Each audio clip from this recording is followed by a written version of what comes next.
defeat. We always on a hunting, ready for the pain, ready to the game, ready for the heat. Me and my dogs, we come to ball, ready to eat. We gonna fight, we gonna bang, never defeat. We always on a hunting. Yeah.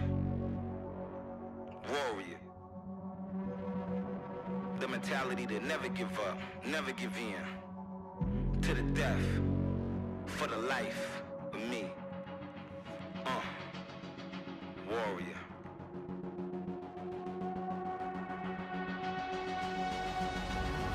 Warrior. I'm a warrior. I go to war with ya. I fight to the death, give it everything I got till I got nothing left. No, like a warrior. I go to war for ya. Till my very last breath, give it everything I got till I got nothing left. No, I'm a warrior. I go to war with ya.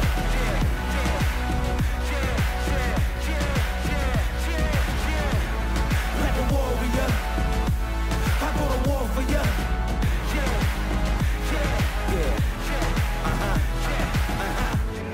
Yeah, I was born for it.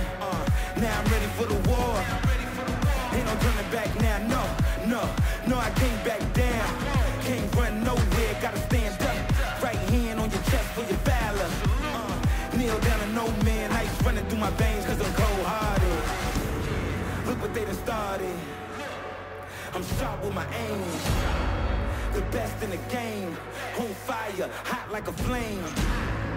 Wild like a beast. I can't be tamed. No. So stuck in my ways for the truth. I can't be changed. I'm a warrior. I go to war with ya.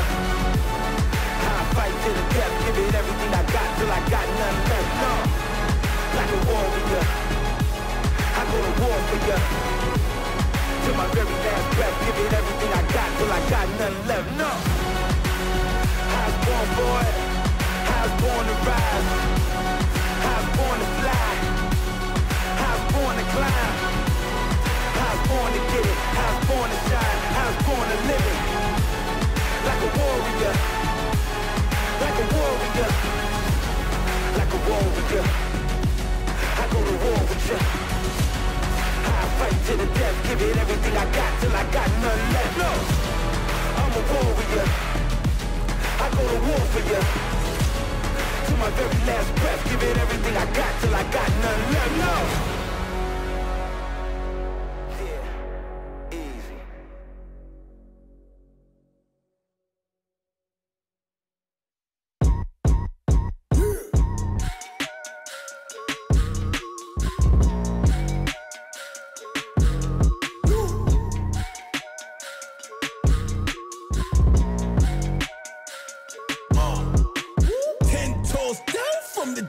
I'll admit, push and drop, have to drop till y'all know that I exist. And I'ma blow, and I'ma pop, y'all can't possibly depict. And I'm gonna probably take risks, and I'm gonna die before I quit. I gotta take action to get stagnant, and they stopping it. Too many been passive, and they lost it. The rappers, I move backwards, and they honest. Hacking the right back, and to make profit. And accurate, new acumen makes options. Meaning the accountant can be rounded when you call it a place. Everything amounted in my cost. Moving with $2 in my pocket. Proving the pace you looking exhausted. Truth is Greg Newman, they can't copy. Do what I must do so they can't stop. Trying to keep cool while they keep talking. Do what I must do, switches up often. I pivot, meaning I'm a tactician when I'm in it. Circling the cul-de-sac, I'm drifting. And I got all night down no vision. Meaning I'm different. Meaning when they talk, they pay attention. Meaning they gon' pay for every cent. And I'm going to commas, to Kansas. And I'm going worldwide when they all mention. Black boy with a book dream and a lesson. A black man with a sharp mind is a weapon. Yeah. 10 toes down from the jump. I'll admit, push and drop, have to drop till y'all know that I exist. And I'ma blow, and I'ma pop. Y'all can't possibly depict. And I'm gonna probably take risks. And I'm gonna die before I quit.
Yeah, let's go.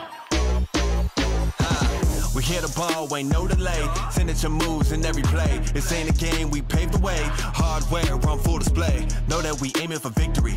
Going way up in our energy. Seeing the view, plenty to prove. Making our move, no secrecy. Yeah, and they don't got a clue. It's no secret. Take a peek at how we do. Check the paper. We the news. Hear the whistle, then bring the boom. Check the signature. Name matched in the Hall of Fame. Big time finisher. Breaking barriers the whole game. They thinking they can stop us. Seeing us, we the problem. It's in our DNA. That's our signature. Check that, check that, check that. Signature. Big time, all time, big time. Signature. Signature. Signature. Bringing the fire. Lead the way, light the spark. We never tire. No quit, full of heart. Ready, set, and we'll go. Our history will be told. Grab these wins, they all know. Reaching for gold. Yeah, and they don't got a clue. It's no secret. Take a peek at how we do. Check the paper. We the news. Hear the whistle, then bring the boom. Check the signature. Name matched in the Hall of Fame. Big time finisher. Breaking barriers the whole game. They thinking they can stop us. Seeing us, we the problem. It's in our DNA. That's our signature. Check that, check that, check that.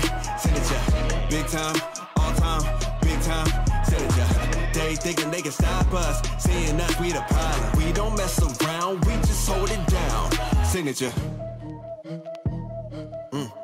All on the line. Keeping it clutch.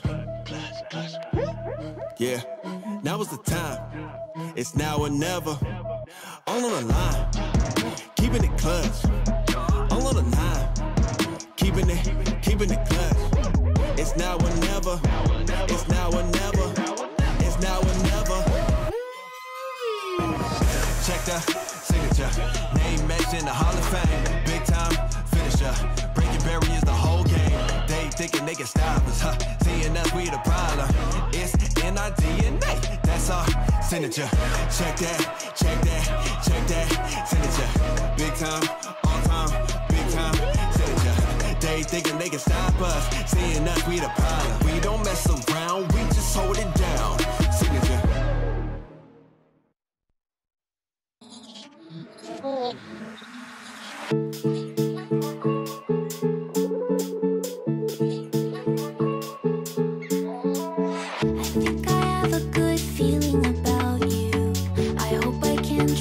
Myself this time. I'm breathing, holding, only for you. I'm dancing in your arms tonight. I thought I'd wait for all my life. I'm rising through the days of the end. So take my hand, so take my hand, and run away with me.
come run away with me.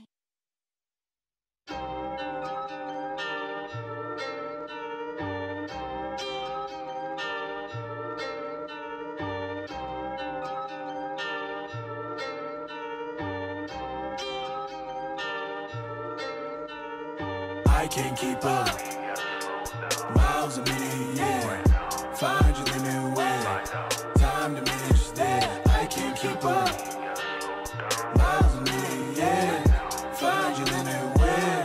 Time diminished a minute. Don't trip. I'm looking at a massive risk. Balancing the past I live. Pushing with a massive gift. I'm looking at life like hues on a spectrum. Running off steam and mist. I'm standing at the edge of a rift in a paradigm shift with demands on my wrist while I'm penning my bits of emotions. I'm a dormant explosive. I don't think anybody noticed. Spreading all the weight on my shoulders. I'm feeling like a magnet opposing a polar opponent. My options are open and closed at the same time. On a landmine, in a minefield, trying to mind sweep with an idea and a program. But I'm right here, where y'all get way too far to die here. A lot to them, to us, a lie here. Applying pressure all on my fears. A mass correction of what I feel. A resurrection of the ideal. That kept the tension on the high tier and pulled dimensions from the right ears. I remember nights when I took an L in the road just to get it right. Trying to make way for a look, but you gotta fight if you want your name on the books. Staring at the path for 10 months straight, looking for the strength in my own soul to create. Had to realign just for me to find checkmates. F1 straight to C4. I don't feel no remorse. I can't break to see yours. I can't wait, you need more. If you hate, that mean war. If you take, you need force. Every push gon' mean tour. Hit record and get torched. Miles a minute, yeah. 500 limit way. Time to finish there. I can't keep up. Miles a minute, yeah. 500 limit way. Time to finish a minute. It's foolish of me to consider my peak as a mapped out release that I keep to repeat and preserve my belief in the weed while I'm digging for the beast that sleeps underneath the critiques. I can never let lies override my reach. Word to the wise, recognize my peace. Looking at the patterns increase. On my knees, I can lead, but the weight I'm putting down, people need.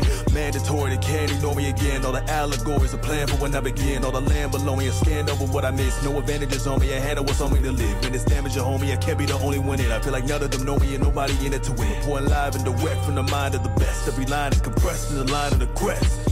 Now I see all the ways of passing. I'm fighting to the later madness. Every demand I weigh the average.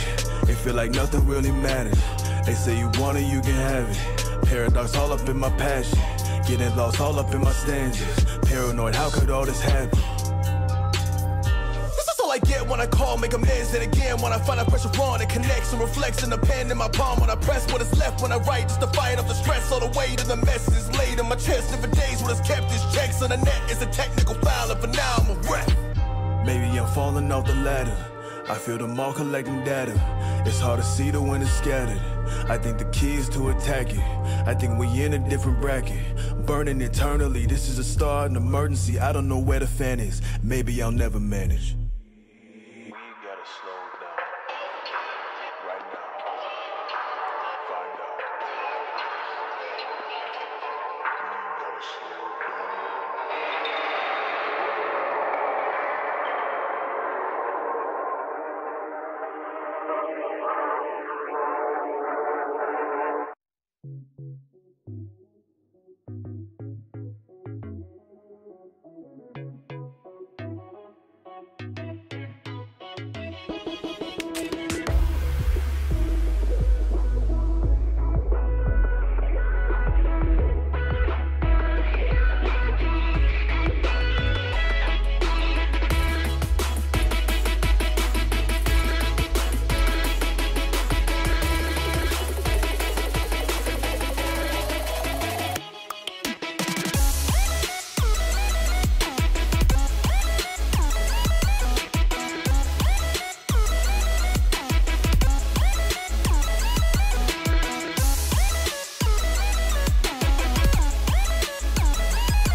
that, like that.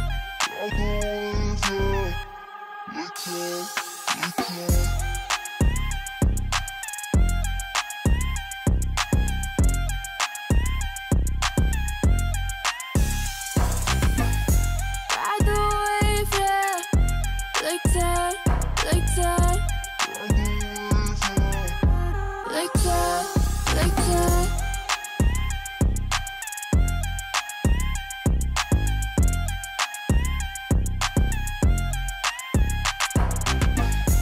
Ride the wave, yeah, like that, like that. Like that, like that. Playing with my mind, 'cause I miss you. Why'd you gotta be like that?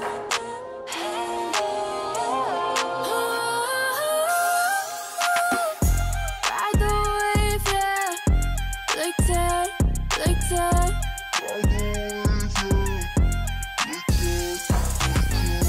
Ride the wave, yeah, like that, like that.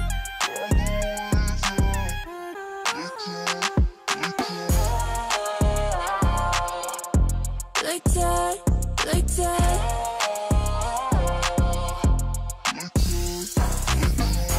Ride the wave, yeah, like that, like that. Like that, like that.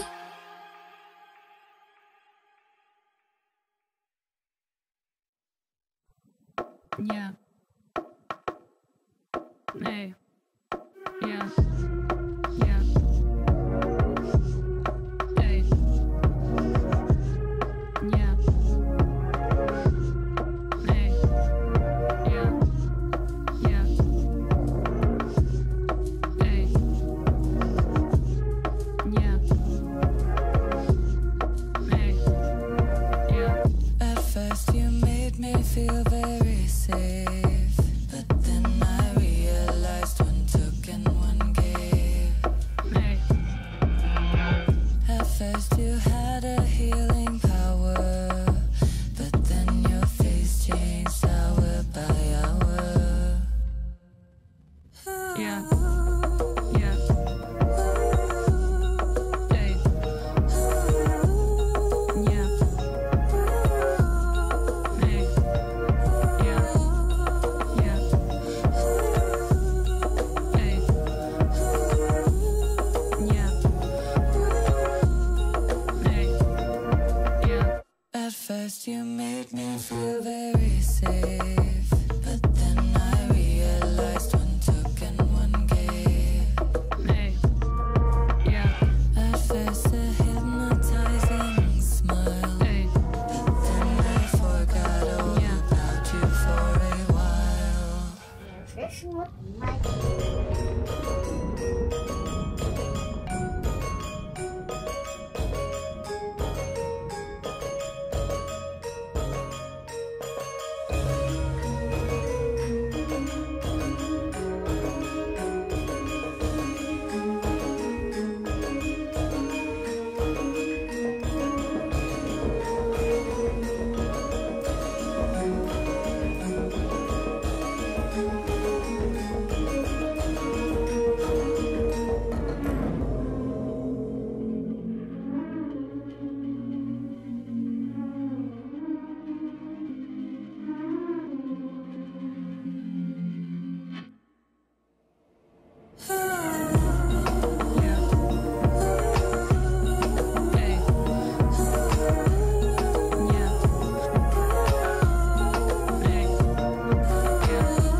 Can't get out of my head.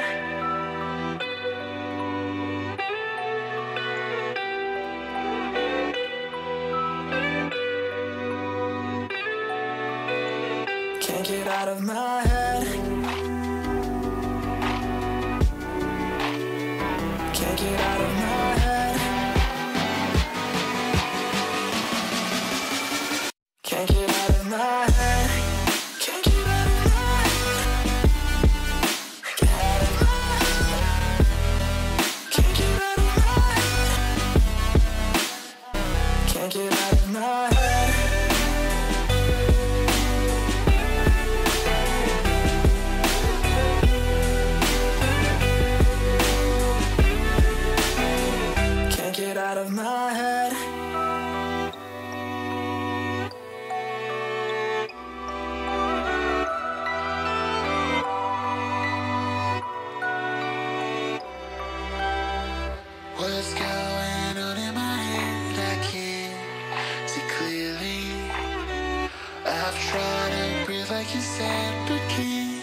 feel the heat waves while I hover. I'm above them. When I feel the pressure start to build, I try to redefine what I find real. I try to redesign all my ideals. I'm feeling like a diamond worth a mil. White lie, doubling down on my fears I write. When I live now, can reveal my light, bringing my sound to a newfound height. When I look around, it surrounds my life, and the whole process automated. We had to augment all the basics. We here to revise all your statements, indeed now to refine all your payments. I've been accredited beyond paper. The new baseline is beyond labor. They got no leverage, and too unstable. I'm ahead of my time, and I'll debate it. This is called a heat check. I predated. I just raised it for years. See y'all later. Unrelated reflex y'all created. 93 degrees set on the pavement. All the heat is direct beyond breaking. Head and neck and knee sweat. All related. On and off the stage domination. And if you don't want it, you're not going to take it. I got my hand over the button. I may set the whole game ablaze if I touch it. I ain't stopping to drop and roll on them. I ain't saying nothing. I guess nothing. I can feel the heat waves while I hover. I'm above them. I got my hand over the button. I may set the whole game ablaze if I touch it. I ain't stopping to drop and roll on them. I ain't saying nothing. I guess nothing. I can feel the heat waves while I hover. I'm above them. Looking right through my POV. They own when I copy to cut the key. They be on obnoxious and what I see. The people need options. I'm here all week. Movements I'm making them be on free. Fruits of my labor are beyond sweet. When they gon' take it is be on me. I feel gravity on me increase. This is cold till the middle of July. Walking home not paying no mind. Nothing but pain when you look in my eyes. There in a day when you might not fry. Duck down. Waiting for the moon to arrive. Not now. Had a whip AC broke. I'm a bounce. I count too many days I found. My tolerance is bottoming out. Learning lessons I could read it. They won't get it. If you don't adapt to see yourself omitted. I'm too busy manifesting dreams until I live it. I'ma make them feel the heat, that's my incentive. Press it. I got my hand over the button. I may set the whole game ablaze if I touch it. I ain't stopping to drop and roll on them. I ain't saying nothing. I guess nothing. I can feel the heat waves while I hover. I'm above them. I got my hand over the button. I may set the whole game ablaze if I touch it. I ain't stopping to drop and roll on them. I ain't saying nothing. I guess nothing. I can feel the heat waves while I hover. I'm above them.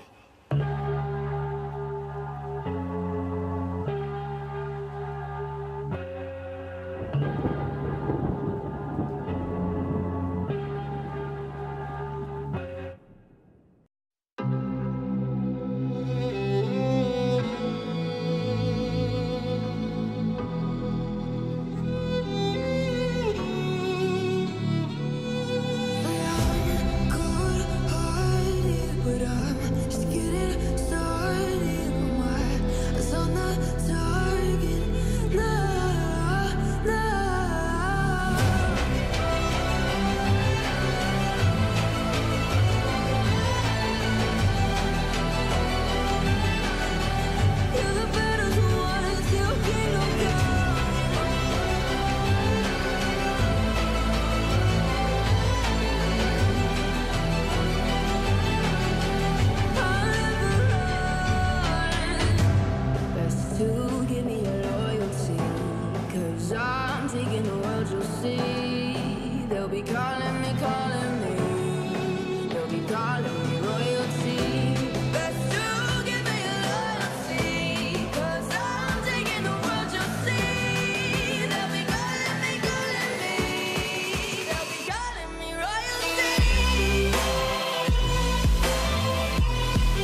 May.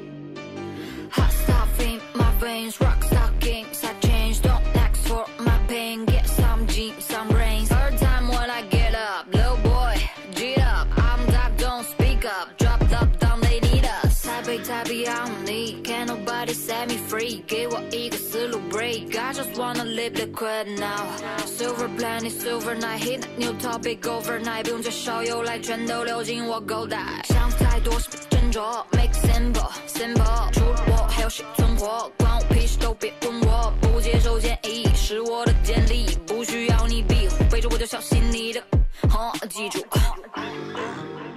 Basta, pack it up. Basta, pack it up. Basta, pack it up. Basta, pack it up. Crush. Liquid. Liquid. Yeah. Liquid. Liquid. Yeah. Liquid. Crush. Liquid. Liquid. Liquid. Yeah. Basta, pack it up. 突皮革的夹心的琉璃泡，在你嘴唇上吐一个泡泡。一不小心离不过我基调，在悄悄地转一点半飘。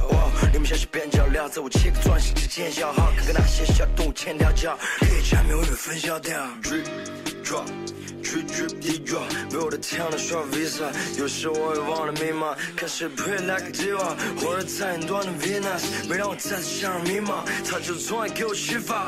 连没什么可骂些了，艺术文化都不想要啊，可能以后像那个创业家，也有烦妈妈的接电话。Basta， 全部都我拍秀 Basta， 不理会你爱就 TikTok， 我的表现在镜子 zigzag， 你看不清我秀秀。Basta, pack it up. Basta, pack it up. Basta, pack it up. Basta, pack it up. Basta, pack it up. Crush. Liquid. Liquid. Yeah. Liquid. Liquid. Yeah. Liquid. Crush. Liquid. Liquid. Liquid. Yeah. Basta, pack it up.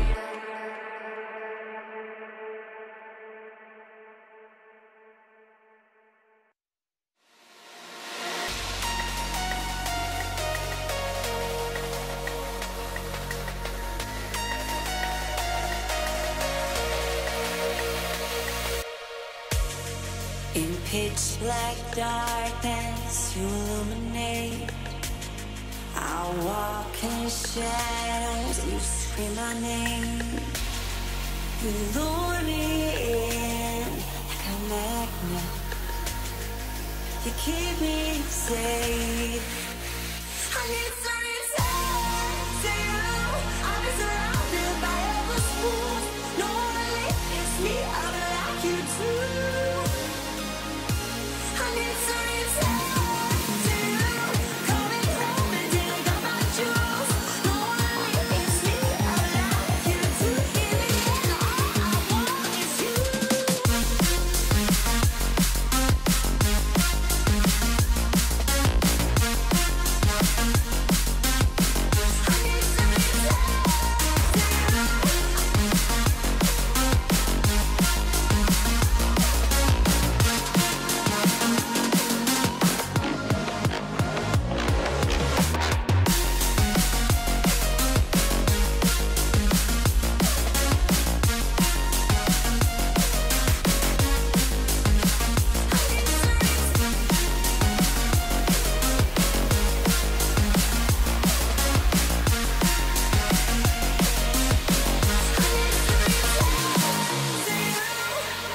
I wrote the book, I've seen the ending. The flames they dance across the sky. Whoa, oh, oh, oh. But here I'm stuck in time pretending. A prisoner of reasons why. All this time these promises, they make me feel like it's so real again. Promises remind me of, they take me back to when we both knew what we wanted beneath the setting sun. Promises, I promise there'll be no more promises.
Beneath the setting sun, promises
incredible. Breaking the rules, kinetic. This work, go get it. It's sensational, generational. It feels electric. It feels electric. Electric.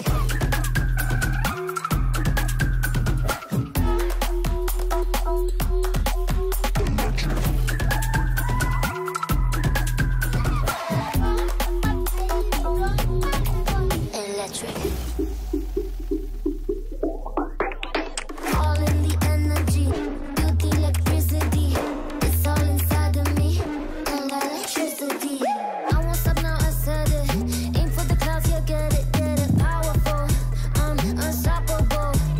You better get them colors, get them right. Yeah, you better get in line. Dramatic, so dramatic. It feels electric. It feels electric.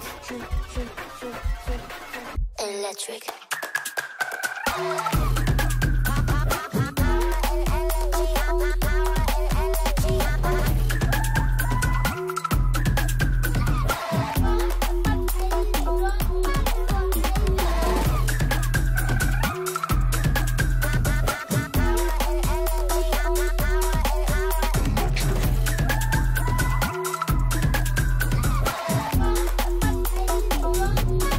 Electric.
Welcome back, everyone, to the Mid-Season Invitational 2024 live from CHENGDU, China. Oh, it is so beautiful out there, but hopefully it will also be beautiful on the Rift. Now, this is a sight I like to see. It's Fnatic from EU, it's Razor, laughing, so perhaps, hopefully, we'll see that translates into a good performance, but they're up against Gen.G, which is going to be a tough cookie to, a nut to crack, a cookie to whatever. Crumble. Yeah, we'll go with that. Cookie to crumble sounds good. Hello, my name is Shox, and I am joined here at the desk by Medic and by Emily. Of course, I needed to call in some extra EU support because, as said, it's going to be a hard one. Yeah, it's going to be difficult today. I think Gen.G widely seen as, if not the best, one of the best teams in the world. Fnatic have a lot on their plate if they're going to win today. Yeah, it's going to be a tough road. Yeah, I feel like I'm at school, and yesterday I did not do my homework, and I'm in class, and TES Liquid was before me, and the teacher is yelling at them, and I just know that it's going to happen to me as well. Can you relate? I really can, but I really hope not. Also, my first time on an international AED, so I'm kind of feeling that from the other side as well. You Well, know? we're really happy to have you. Let's take a look at that bracket. Of course, first the upper bracket, then the lower bracket. And there we see that, of course, since yesterday, TES is moving on and will be playing the winner of the match today. Yeah, and I think it was a pretty dominant showing from Top Esports. In particular, their bot lane is absolutely not to be messed with, which now means that TL drops down to the lower bracket and will face the loser of the match today. And that's why MSI is one of the best formats, I think, in international competition. The ability to have this double elimination gives TL another chance, and likely we'll see an EU versus NA battle in that losers bracket. Yes, it's also one of my favorite tournaments. I'm just kidding. Best of fives are impossible to win for us versus TLPL and so the we're best of threes, okay. Oh, well, best of ones. This is why I'm a fan. Anyway, let's talk about CHENGDU. We, of course, haven't seen them yet at MSI. They are the first seed coming out of the LCK, and historically, they are completed the 4P. They are just head and shoulders above anyone else. Yeah, and if people are wondering what the difference is in this roster, obviously, Delight, Pina, and Doran all going to Hanwha Life, and now we have Keen in the top lane, Canyon in the jungle over from Damwon, and Lahens joining Pays in the bot lane. They just got their 4th LCK title, and it was, I would say, a closer series than I think many people expected, but they did emerge the victors. They did, and I guess the question still stands as to what can they do internationally. I know we'll get into it later as well when we talk about Chovy particularly, but Medic, tell me about Fnatic. We've seen them already in the play-ins. How do you feel about them overall going into these best of fives? I'm worried about them going into the best of fives, but I'm enthusiastic about them as an EU fan, just because it's been so long since we've seen Fnatic really step up to the front of the LEC. I think right now they still sit slightly in G2's shadow, but for an organization that since 2018, since the last time they made an MSI, has been all about unrealized potential, we're actually starting to see some of that potential be realized, and the hope is that against tougher opposition, they can continue to step up that ladder. That's what we want to see, but you said it there, the pedigree of the organization that Fnatic is, there just haven't been any accolades to speak of, be it in the region or internationally, and always that feeling of this roster should do better. But it's going to be a difficult one today. Perhaps they can utilize the lane swaps. We've talked about it so much, so Emily decided to help you out. Yeah, so I love lane swaps, and I did want to talk about maybe when you should swap. So this is a chart where it says, are you demonstrably worse than your opponents? Are you more well-coordinated team? Are you better mechanically? Did you draft a hyper carry? Did you draft for a lane and only for lane? So help you insert your deity of choice. Here, the point, a little tongue-in-cheek, but the point is lane swaps have emerged as the default optimal strategy at this tournament, and I wanted to talk a little bit about why, because originally in patch 6.15, that was the original "we're murdering lane swaps" patch. That's where turret first blood came in. That's where the fortification was dropped on the bot side to make it so uneven that we would not have to swap. You're doing a great job, Medic. But since then, especially through seasons 12 and 13, a lot has changed, basically to the point where obviously turret first blood gold is now 150 from 400. It's just, there's a lot less to lose, and a lot more of it is about wave management and how you can get ahead, which is why I'm saying even if you are the mechanically better team, like TES, for example, right? They did pick some early lanes, knew exactly when to swap the Lucian Nami back in at level 3. I thought it was really, really smart, and this is why it's kind of an optimal strategy for all teams across the board. Yeah, we're both very excited about lane swaps. There's so many variations of them we haven't touched on, including freezing lanes, where you play your jungler, whether you overload the weak side of the map. So I'm excited, Emily's excited. It's the lane swap day. Let's go! Let's go! Lane swaps! Yes, I am also very excited. What I'm genuinely excited about, though, is our featured matchup presented by Mercedes-Benz. It's in the mid lane, of course, Chovy versus Humanoid. In today's featured matchup presented by Mercedes-Benz, we have a mid-lane face-off between Chovy and Humanoid. Humanoid has consistently been one of the West's best laning mid-laners, often able to go toe-to-toe with the best in the world. Literally, Jackie against Fnatic, and Fnatic right now, Humanoid. For a dive, Equalizer comes down, Humanoid's playing with him though, he jumps in, almost takes out Cream, and now he's out himself. Under turret, Mako's gonna die second time this game, as Yen is isolated. They use everything on Marek Brasda, and they fail. His aggression and confidence in his own abilities has made him a standout in Europe. However, being a large fish in a small pond does not matter when facing a shark. Chovy is arguably the best laner in the world, and it's consistently dominated at international tournaments. Now coming in from Chovy, he's looking for flank with the Cosmic Drivers. Peanut is locked up. Pays down towards the bottom side. Peanut shut out of the fight. Pays will dash away, but Chovy on the back line finds one already. He's looking for more. It's good dives onto Mickey. That's another. The counter TP, but Pays takes another. And Chovy and Pays just dance around. If Humanoid truly wants to be considered one of the top players in the world, he must step up to face this Gen G giant.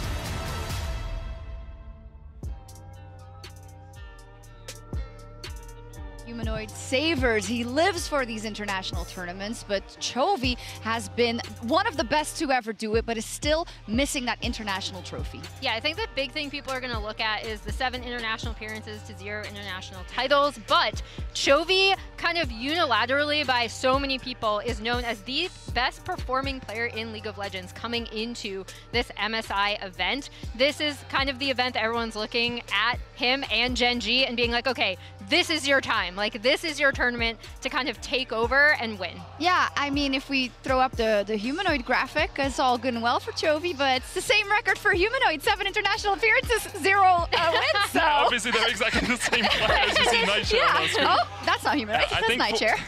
I think for humanoid, the big thing you always have to think about with him is how much is he going to elevate his game from the regular season of the LEC into international tournaments. We've already seen it in the TES series, just how good he was on the Blanc, just how well he can control a game. But compared to his LEC performance, Chovy is just a cut above right now. Absolutely, and we gotta be honest here as well for Fnatic. Even if humanoid comes out on top and has a monster series, there is so much to think about. Let's start in the top lane then as well with Keen, who has been having a fantastic performance, and it was such a long time coming. Yeah, so I followed Keen's career for a really long time. This is a graphic that I stole from the LCK. Thank you, Ji-sun, so much for letting me borrow this. So it's basically something that they showed going into finals, which is that Keen had placed in every position in LCK history, and finally, with this most recent win, he actually got finals MVP. I know that was a little arguable. Maybe people wanted Chovy based on performance, but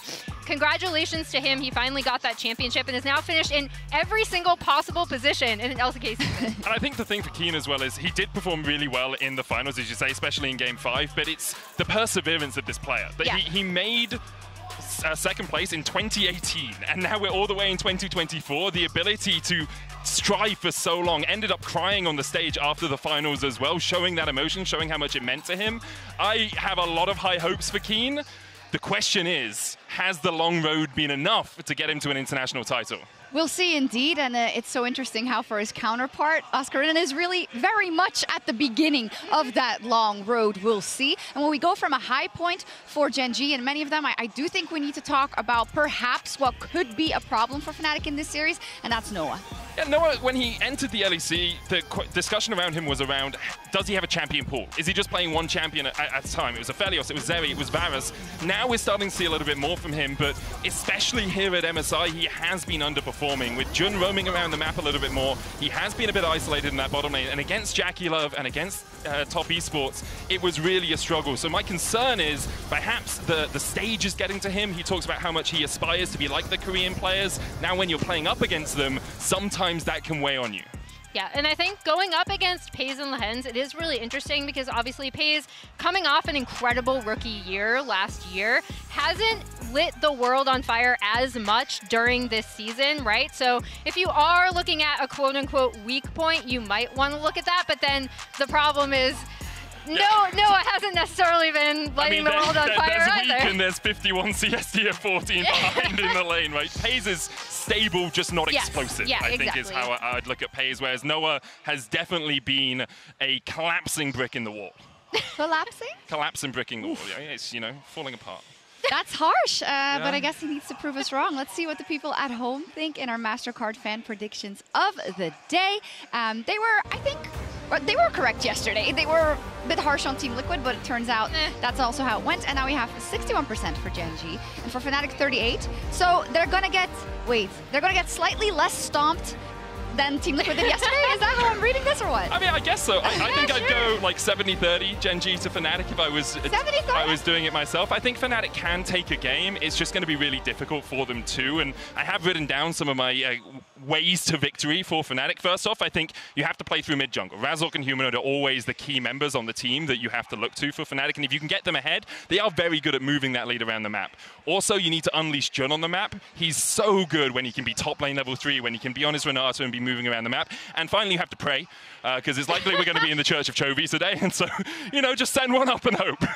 Sounds like you should be blasphemous. Yeah, yeah, anyways. Comes as no surprise. I think Gen.G is going to win. I think this is a really tough matchup stylistically for Fnatic for the reasons that you actually said in your keys to victory, right? Which is that Gen.G are so good at playing around mid-wave pressure, playing around Chovy's pressure, and I think that is also a strength of Fnatic. However, Gen.G should easily be able to shut that down. Much like your handwriting, very methodical for Gen.G. I'm really jealous of that. I worked a long time to make sure this wasn't Doctor's handwriting. It looks for everyone, awful. And predictions then. We have our win conditions and our possibilities, so let's see. Yeah, it's Gen.G. Oh, I actually picked up the wrong one. But it is Gen.G. In fact, it's a 3-0. But for me, I'm just trying to beat the curse allegations. So this is how you should see that. But how is it for you guys? Well, it's all about success. Success is all about winning. For Chovy in the mid lane, yeah, I think Gen.G should win. The only way Fnatic take a game is getting through, getting Humanoid ahead in the mid game. But Gen.G are so good at not taking fights that I really wonder whether it will be a 3-0. I've gone 3-1 because I have to have a bit of hopium. I think it might end up being a 3-0. Where's our flow chart? Should Fnatic lane swap? Where is it? Yes. The answer is just yes. Why? It's always yes. Tell me. Both teams should. Are you demonstrably worse than your opponents? Are you worse than your opponents? Yes. Lane swap. Are you demonstrably worse than your opponents? No. Are you a more well-coordinated team? Yes. Both teams should lane swap according to this. Okay. Yeah. And then swap back. And then wait. I think lane swap is just the superior way of playing the game right now. Yes. I mean Gen.G in terms of the macro game, and I think that's kind of the biggest problem, I guess. Yeah. That stylistically they are very good at macro. They are very good individually, and you have Fnatic who are hard to read in that sense because they just seem so random in the decisions they make on the Rift. Yeah, I mean, I think in Fnatic's mid-game, so like my answer, in addition to what you said, would be just to make the game super volatile, right? Like try to make it as volatile as possible, as early as possible. But even then, the mid-game, like lane assignments and macro is going to be so important. And that is where I think Gen.G excel. Okay. I think if it was a best of one, Fnatic could take it by being incredibly explosive, but it's a best of 5. Fnatic get one game, Gen.G shut them down from there. Okay, I hope that we get more games than we did yesterday. It would be sad if it was just a run back to last year when it just wouldn't work out for any of the EU and NA teams over and over. But I start every day with new energy and new hope and new hopium. That's just the way it is. Fnatic, of course, maybe can build on what they got out of the play-ins. We will see. But Gen.G is a formidable opponent and are expected to go all the way for many in this MSI tournament. So without further ado, it will be time to meet our teams.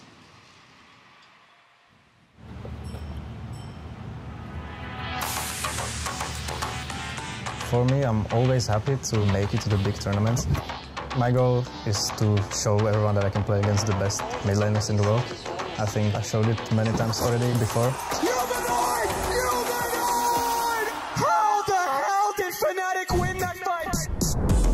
국제전에서 좋은 모습을 보여줄 수 있는 기회가 찾아온 것 같습니다.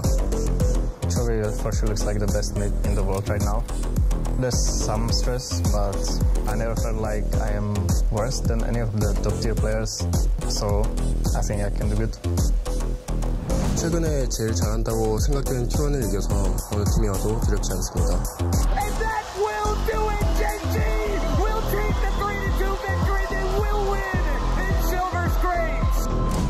I think you should be scared of me. If I win this matchup, then I think I'm the best. 정신 차려보면 호랑이 발 아래에 있을 거야. 더 이상의 말은 필요 없는 것 같아요. 경기에서 보여드리겠습니다. LCK가 MSI 우승컵을 차지고 왔습니다.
场和屏幕前的各位召唤师们，欢迎来到中国成都。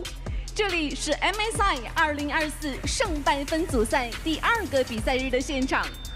今天将会迎来 CHENGDU 对阵 FNC。首先，让我们欢迎 CHENGDU。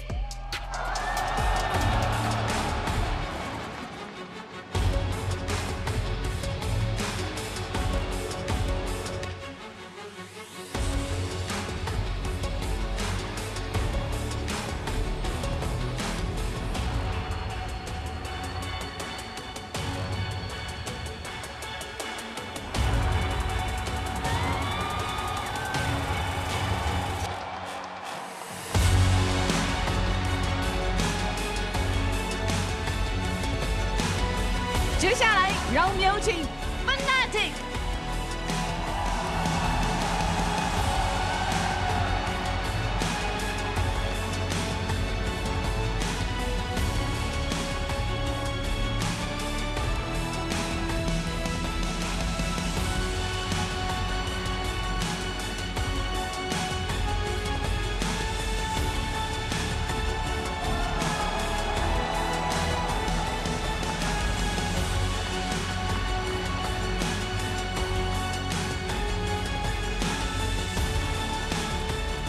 CHENGDU 对阵 FNC 比赛即将开始，让我们共同期待两支战队的精彩表现。 Welcome, ladies and gentlemen, to the Caster Desk for MSI 2024. I'm Atlas. I'm joined by Vedius, and for what feels like the first time in forever, Chronicler. It's been a really long time. We really have to work hard to get this matchup. It's crazy. Fortunately, Vedi is here, so you're still in familiar territory, Atlas. I'm excited. Are you boys excited? Or you're nervous? Because I got the sense that sometimes when you guys actually hear you guys. You can't hear us? Struggling here a little bit. I can hear you. I hear you. That's fine. We don't need Atlas. No, I turned you off. I don't know why I did that. That was rude of me. I apologize, gentlemen. It'll never happen again. We are ready. Get into this one. CHENGDU versus Fnatic. Vedius, give it to me straight. Yeah, how nervous should we be? Because we are, skeptics of CHENGDU's international prowess. This is their first best of 5. Like, should we be worried? I love casting with you both specifically, because whenever I ask you about the Korean teams, you're always like, I think they're going to suck, I'm going to be real. The skepticism you two have around your teams going into international events.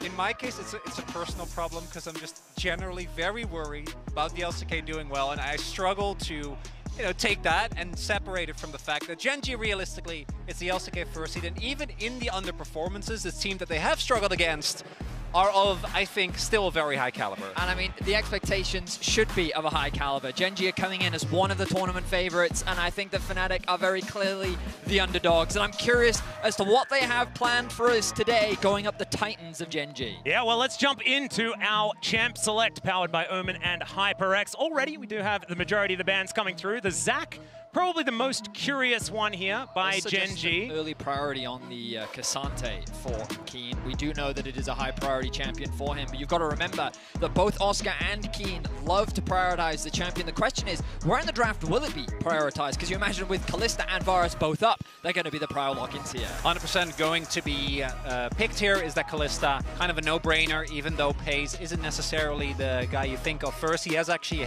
been able to play this aggressive lane depending on Lahenza's matchup. Lahenza has already been freestyling a little bit with support. We saw the Annie. And I love the Nautilus ban. I genuinely think that Lahenza's Nautilus is one of the big things that enables CHENGDU to really have Lahenza have the impact on the map. However, double archery bot lane should come as no surprise, given that Ashe is both really strong into Kalista. Although, with lane swaps, I feel like we have seen a little bit more counterplay come up to this double Halo Blades bot lane. Not to mention the fact that that Rumble could be going into Lahenza's hands, and if Rumble gets his hands on an Ashe in the early levels, the Ashe just kind of dies. So that might be a game plan that they're going for, but I have a feeling that the good old lane swap scenario is something that they're going to be looking out for. Of course, CHENGDU, there was a recent interview by Ashley Kang with Canyon, and he's like, yeah, this is a thing that has to happen now, and we'll see how they're going to do alongside it. The Sejuani lock-in here for Canyon. I'm curious as to whether or not Fnatic want to prioritize their mid laner here. With Azir still up and available, it could be something Humanoid wants to lock in, maybe even the Talia, if they want a little bit more lockdown potentially for Paze on the Kalista. Talia and Vi, well, Vi taken off the board, of course, but the Talia going to be locked in for Humanoid means that bot lane is definitely going to be the focus. That was clear from the drafts. If we don't actually see any lane swaps, Fnatic's game plan here is going to be to try and look for those early dives and attack bot lane as soon as they can. And I love the Talia. I think it also forces a Poppy ban out of Gen G, because we have seen Razork play that a decent amount, and the Poppy, especially if you add it with the Talia, Kalista basically can't play. Even if you go, and we've seen that as a response for the lethality Kalista, it still is really hard to pilot that mid to late game. Xin Zhao already also kind of a no-brainer. It is really able to put the pressure on this Sejuani, as a lot of these control mages going to get taken away. Yeah. Chovy ends up going toward. Does suggest Fnatic's trying to push Chovy more towards something like the Azir. I guess Humanoid feels that he can have a little bit more control over the lane, having that early pressure into the matchup, but we'll see what Chovy chooses to go for. We know how deep his champion pool can be. As we imagine now, jungle pool continues to be pinched. You already highlighted the Poppy, one of Razork's favorite and most successful champions throughout his career, something that he's more than happy to lock in if it's available. It is up and available. The question is, do Fnatic want to prioritize it, or instead are they interested in something a little bit more early game focus? You can see them hovering through a number of options. So we'll see what direction Razork wants to go. Looking like Oscar is going to be able to get that counter pick against Keen in the top lane. Does mean Keen probably, even though it's not going to be very interesting, is looking towards that Cassante. As it is, they did actually think about the Poppy. It's going to be the Wukong instead, so even more ways to post-6 reliably lock down that backline and make it really, really hard for the Gen G bot lane, which again, I expect it to be the Rumble and Kalista, but we'll see what direction Gen G is going to go in with the final 2 picks here. As far as I'm aware, as far as my memory, assuming it's correct, this is his first Wukong game of the year for Razork. Like, this is not a champion. Wukong hasn't necessarily been top of the meta so far this year. But it's definitely not a champion you typically associate with him. Very excited to see him pilot the champion. And speaking of pilots, we're going to get to see Chovy's Corki, one of his most terrifying champions, I would say. It's like terrifying, but it's in a slow and inevitable kind of way. It's not like the most exciting kind of terrifying, but it certainly does tick the same boxes. There's the Cassante that we were talking about earlier on as well, which will confirm that Rumble towards the bottom side of the map. Pretty stock standard Gen G composition here. Something that was popularized by DRX kind of many years ago, the Kalista Corki. Yeah, really not seeing anything out of the ordinary here for Gen G. I think, as you pointed out, actually the most... Oh, he's bringing it back! Nice, he's doing it, Into Keen as well, damn! The confidence, we saw him doing this throughout the play-in stage. I was wondering whether it was going to come back today, but look at this top side from Fnatic. This type of composition is uncharacteristic for them. Carries across the board, multiple damage threats, all with the sole purpose of killing Pays. That lockdown potentially for Chovy as well. Gen G, their bot lane is going to be tested, and coming into today's series, I thought that the best way to beat Gen G is to attack this bot lane, and Fnatic seems to have come in with that game plan. I really like it. I think it's a good call here from Fnatic. Pays and Lens definitely have struggled the most. And when you look at the champions, Cassante, Sejuani, and Corki, you're not really going to be that afraid, at least on paper. We have seen enough Gen G games to know that it can be a little bit deceptive. I think Corki's, or Chovy's Corki in lane in particular is something that not even things like Faker's Orianna could deal with in that game 5. So that definitely still has to be respected.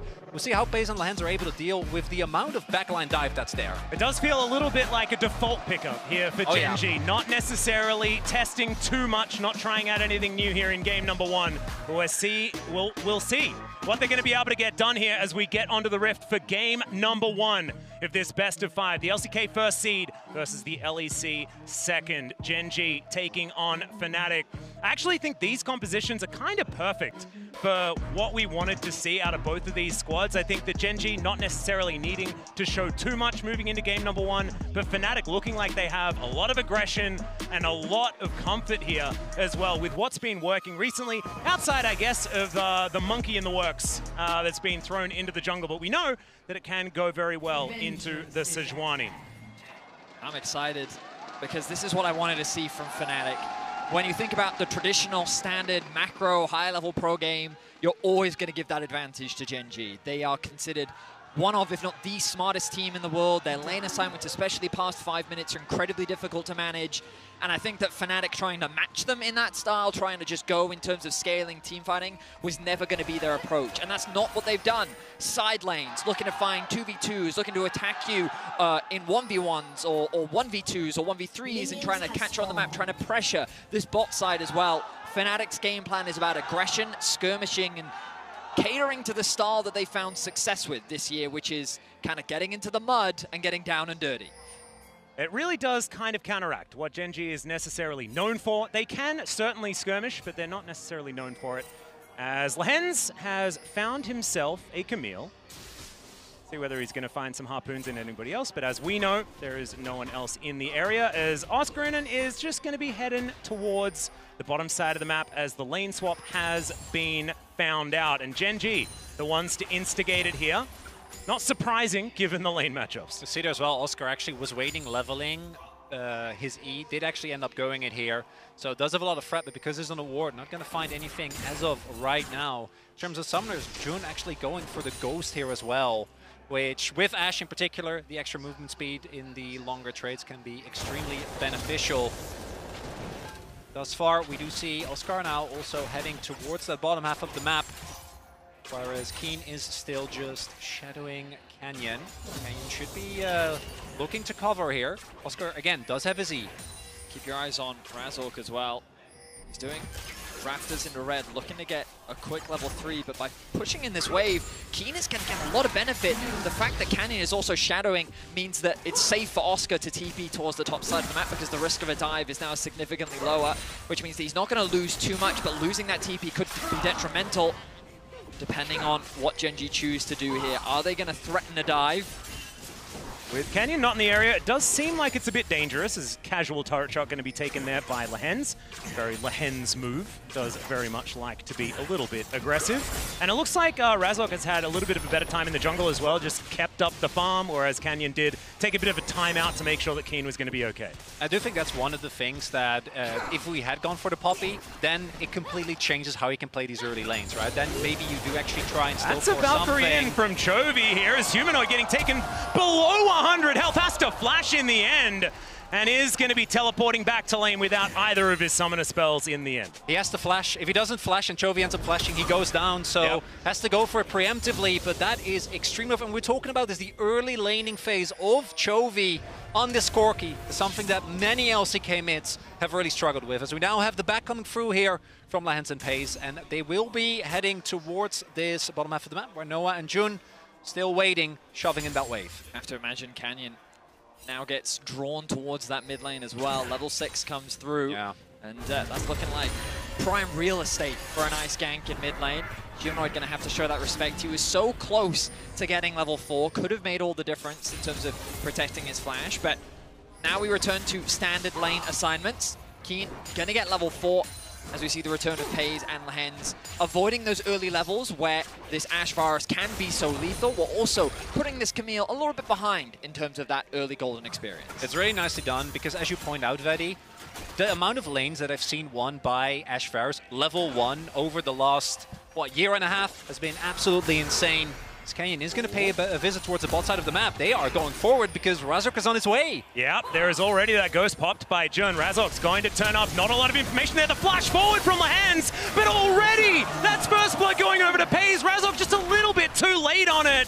As now Canyon down to 50%, but I think they should be able to get out. Man advantage, 3 versus 2, not something that Fnatic want to mess with. And the miss time there from Fnatic, you have to be ready as Keen. That was so sexy from Keen. It's Oscarinen going to have to flash his way out of there, and Gen.G picking up these incremental advantages already. You're already starting to feel the pressure just from Gen.G's lane. As a flash lost in mid, a flash lost in top. Fnatic thought that they could fight in bot lane, but they get punished by Canyon, making the play happen that much faster than Razork is able to. And you can already see a level difference being built in the jungle as well.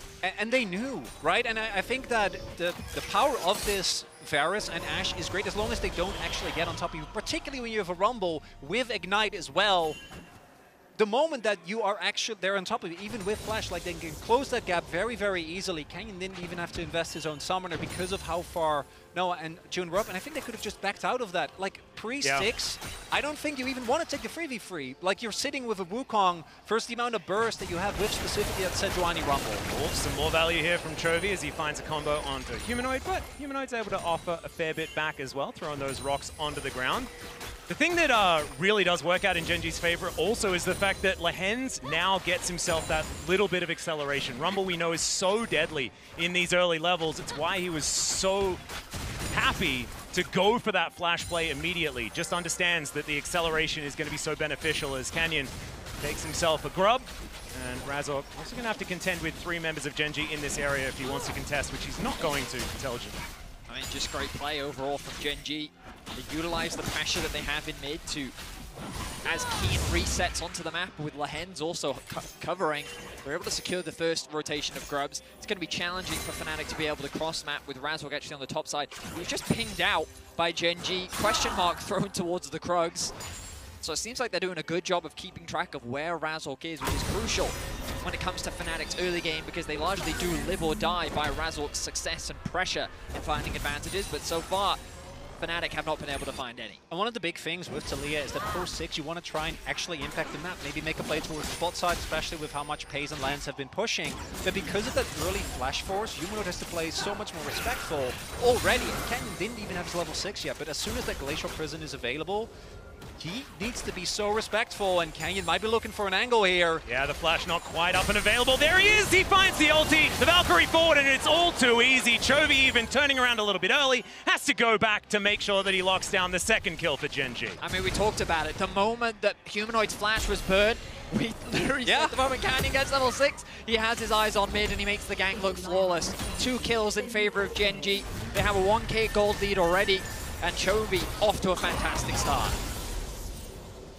We do see here towards the top side, Oscar in, even with the early flash first, hasn't really been a lot more attention towards that top side. Camille also notoriously hard to lock down. Razork, have a win where has now hit 6, and I think that an early skirmish with this Wukong is going to be pivotal for Fnatic to prevent Genji from snowballing, because if you go into a mid game with Genji already having a lead, it is so oppressive, because usually they don't really start building large leads until they get to the mid games, Canyon. It goes in once again. Good seismic shove here from Humanoid, as he does get permafrosted, but not going to be too worried about it. And this Drake should go over to Fnatic with that bot lane priority. They did manage to grab it themselves. So, a neutral objective on the bottom side going the LEC's way. Definitely a good start, as Arrow is going to be fired from base. I remember this one from Season 1. And it's not going to land onto Chovy, but it was relatively close. I like it. Close. He was just missing the teleport. That's what you used to have to do. Yeah. After you built your Thornmail, of course. Nerves of steel there from Chovy. He always finds himself just a slight level up. I mean, we saw it in the early exchange where Humanoid was forced back, but every single time we move towards mid lane, there's always that experience differential, and obviously thanks to the kill, he's now ballooned it even more, holding almost a full level over Humanoid. I think he has like some forbidden tech where he finds minions on the map that shouldn't actually exist. We're still trying to figure out what it is. I actually forgot. I think it was an interview with someone who like did some VOD reviews, like how does Chovy get this much creeps? And the answer was very easy, because he just doesn't miss any. Like, he just hits every, which is like just get them all. Just get them all, which is it's very easy to see, but not very easy to replicate, unfortunately. Big thing, though, is that some of the gold lead that is there for Genji is currently sitting on Pace, is going for lethality, so it does have a lot more effective range to play with, but still, I want to see how Fnatic is going to be able to isolate targets, because while I do think that, again, their backline dive is incredible, they have a really, really high amount of damage, just killing, say, Pace isn't really going to be enough, especially with Lehens, or also on the Rumble, level 6 now available, and Chovy building up this big a lead this early on the Corki. Have to be able to deal with multiple threats when we get to maybe a fight, possibly around the second round of grubs. It's a very polite way of saying it's not looking good for Fnatic right now. I'm always polite, Betty. Come on, you got to look at the bright side of things. It's very true. It's not looking great. There's a chance of corruption here towards the bottom side. is going to be answered with a Fates call, but already Lahen's down incredibly low. Equalizer just thrown out to stop them from going too far forward, but Pays is the one flashing away. Harpoon going to connect, second one going to land there as well. There's the flash forward from Noah, but not quite enough damage. And GenG will be able to make the great escape. Oh, will they, as Humanoid comes down. Lens trying to burn him, but it's not going to work. Seismic shot lands, it's a double kill for the Talia. And now Chovy will punish him, but he gives him the thumbs up. He'll take that trade. Very nice aggression from Fnatic. Started by the bot lane of Noah and Jun. They're able to punish Pays and Lahens for their aggression, thinking that with the Rumble ultimate they would actually have enough damage, but in the extended trade, the Ash Varus ends up coming out on top. Nice roam from Humanoid, but a good response from Chovy as Canyon sits his eyes on top. Yeah, Keen still tanking up the turret here, so not exactly an optimal play, but Canyon's going to turn up as well. Oh, there's the Glacial Prison. Hextech Ultimatum does come down. He gets the shield as well as Keen trying to land it. Canyon was tanking up the turret, but the hook shot is going to be there, and Oscar makes his way out. Camille is so insanely slippery with flash, with ultimate. You can dodge so much damage, and even with Canyon hitting the Glacial Prison at the beginning there isn't quite enough to actually get the kill. Ooh, good arrow there from Noah, but does take a pierce in exchange. Exactly. You've got Jun making his way down, looking for that angle. Not going to quite throw it just yet, as this turret is not long for the world. Yeah, that's the big thing. The gang, even though they don't get Oscar in, still super successful. Keen is able to further extend his lead. Turret, I think, will drop there on the means. Might just barely be alive, but a stiff breeze will make sure that that isn't going to be the case. I mean, it's one of the terrifying things about Canyon, his ability to find these cross maps. If we go back into the 2 versus 2 initiated by Fnatic, once you saw Pays with the ultimate, you think this is a great turnaround, but a good Ashe ultimate from Jun gets Lahens incredibly low, and then the extended trade means that Fnatic can start the chase down. We're back to live. Lahens, what are we doing there? Cyclone's going to come on through, and he is really dead. We're going to have to get a little bit of an update on the tape, like what was he there for? Still a great move here from Fnatic. Yeah, not the first time we've seen that from Lahens. Him and Pays have been definitely the weak spot on GenG, and I gotta credit Fnatic for actually having both the outplay in the 2v2 and then Razork also paying a lot of attention towards that bot side of the map, as it was the arrow from Jun who found Lahens. Flashless there, of course. That equalizer that we saw in the replay as well is not gonna fill Huni with a lot of joy. If you're wondering, that's how we in the LCK rate any Rumble performance. we might be able to we might be able to send him a little bit of a message after this game, see whether we can get an update on Lahens. I don't think he's gonna be Rumble. I imagine probably not quite the level of Carrier's support Rumble, which did have the highest score in the LCK at the end of last season. Compared to top Rumbles too? Yeah. Yes. Yeah. Impressive stuff. And Huni doesn't pull any punches either when it comes to Rumble. I'm very aware. Really doesn't. There are some Swifty boots as well, so it's doomed. Noah's going to take a lot of damage from Chovy, and this is where I think the problem still lies, right? Because this bottom lane from GenG, I don't think that's going to be the focal point in this game. I think there's a certain guy in a plane that is going to be the problem. Oscar doesn't have a teleport just yet, I think. There is available for Keen, so there is a small window here where GenG might be able to force a fight. Yeah, Weave as well is going to come on through. That is the Drake secured, as now Chovy looking for some rockets, but Humanoid will thread some volleys through. Good seismic shot to play defensively here, as it's a Hextech sold this game as well. That's pretty high octane. Still 2,000 gold to lead for GenG, but these dragons are stacking. Really, really good wall there from Humanoid, actually blocking off GenG unless they really want to invest heavily in terms of cooldowns. I mean, Humanoid, he put the Weaver's Wall down onto Chovy. He also used the ultimate, and he got the knockback onto Canyon. So, great highlight there, Chronicler, because Humanoid providing a lot of defense. But again, you kind of look at the map state. That's GenG just continue to put pressure down everywhere. We kind of go back to that top lane. Remember that Canyon was able to secure the 6 scrubs, which contributed to Keen being able to secure that top tower. Chovy's now moved into bot lane. He's chipping away at this tower, and even though Fnatic is showing promise, we're seeing a similar situation to what we often see in LEC versus LCK, which is that, okay, they're finding picks, they're finding kills, they're finding small objectives, but you look at the top of your screen, and somehow it's a 2.5k gold difference, and it's just through the way in which this team is playing through the map. Oh dear, that's a flash over the wall from Lahens, and I don't even think he needed Chovy there, but Chovy will very happily pick up a killing spree. Nicely done. GenG find themselves another kill. And it's in Chovy's hands. The scariest person on Genji to be accruing all of these kills. 1.4k the goal difference between the two solo laners, both in top and mid. Another big thing is we talk a lot about the offensive power that Fnatic's comp has, and that is still true. But the inverse, Genji's front line is so strong. Like Sejuani and K'Sante is an incredible amount of safety, and we haven't actually seen Keen join in any single fight. In the 5v5s, that's why I really worry about Fnatic, because if you don't get a great flank angle from either Oscar or Razor onto the enemy backline from the get-go, trying to just play front to back into this Genji comp, and Genji in general, but specifically when they have this type of double frontline comp, is going to be really, really tough. And Keen has been by far our best team fighting K'Sante in the LCK this season as well. So very scary to go up against. See whether Fnatic can navigate it though, because there certainly are some 5v5 options, definitely some wombo combos that they can look towards as well. Some early picks in team fights could be the way through. As this Rift Herald going to be taken, and Canyon can feel free to put that one down whenever he would like. Already that top lane outer turret did fall down earlier on. Chovy up here to grab some red dots as they march their way up the lane. There's 4 people there, Chovy. Entire top side has just been in Genji's control pretty much from start to finish, starting with the lane swap, then just constantly applying that top side pressure.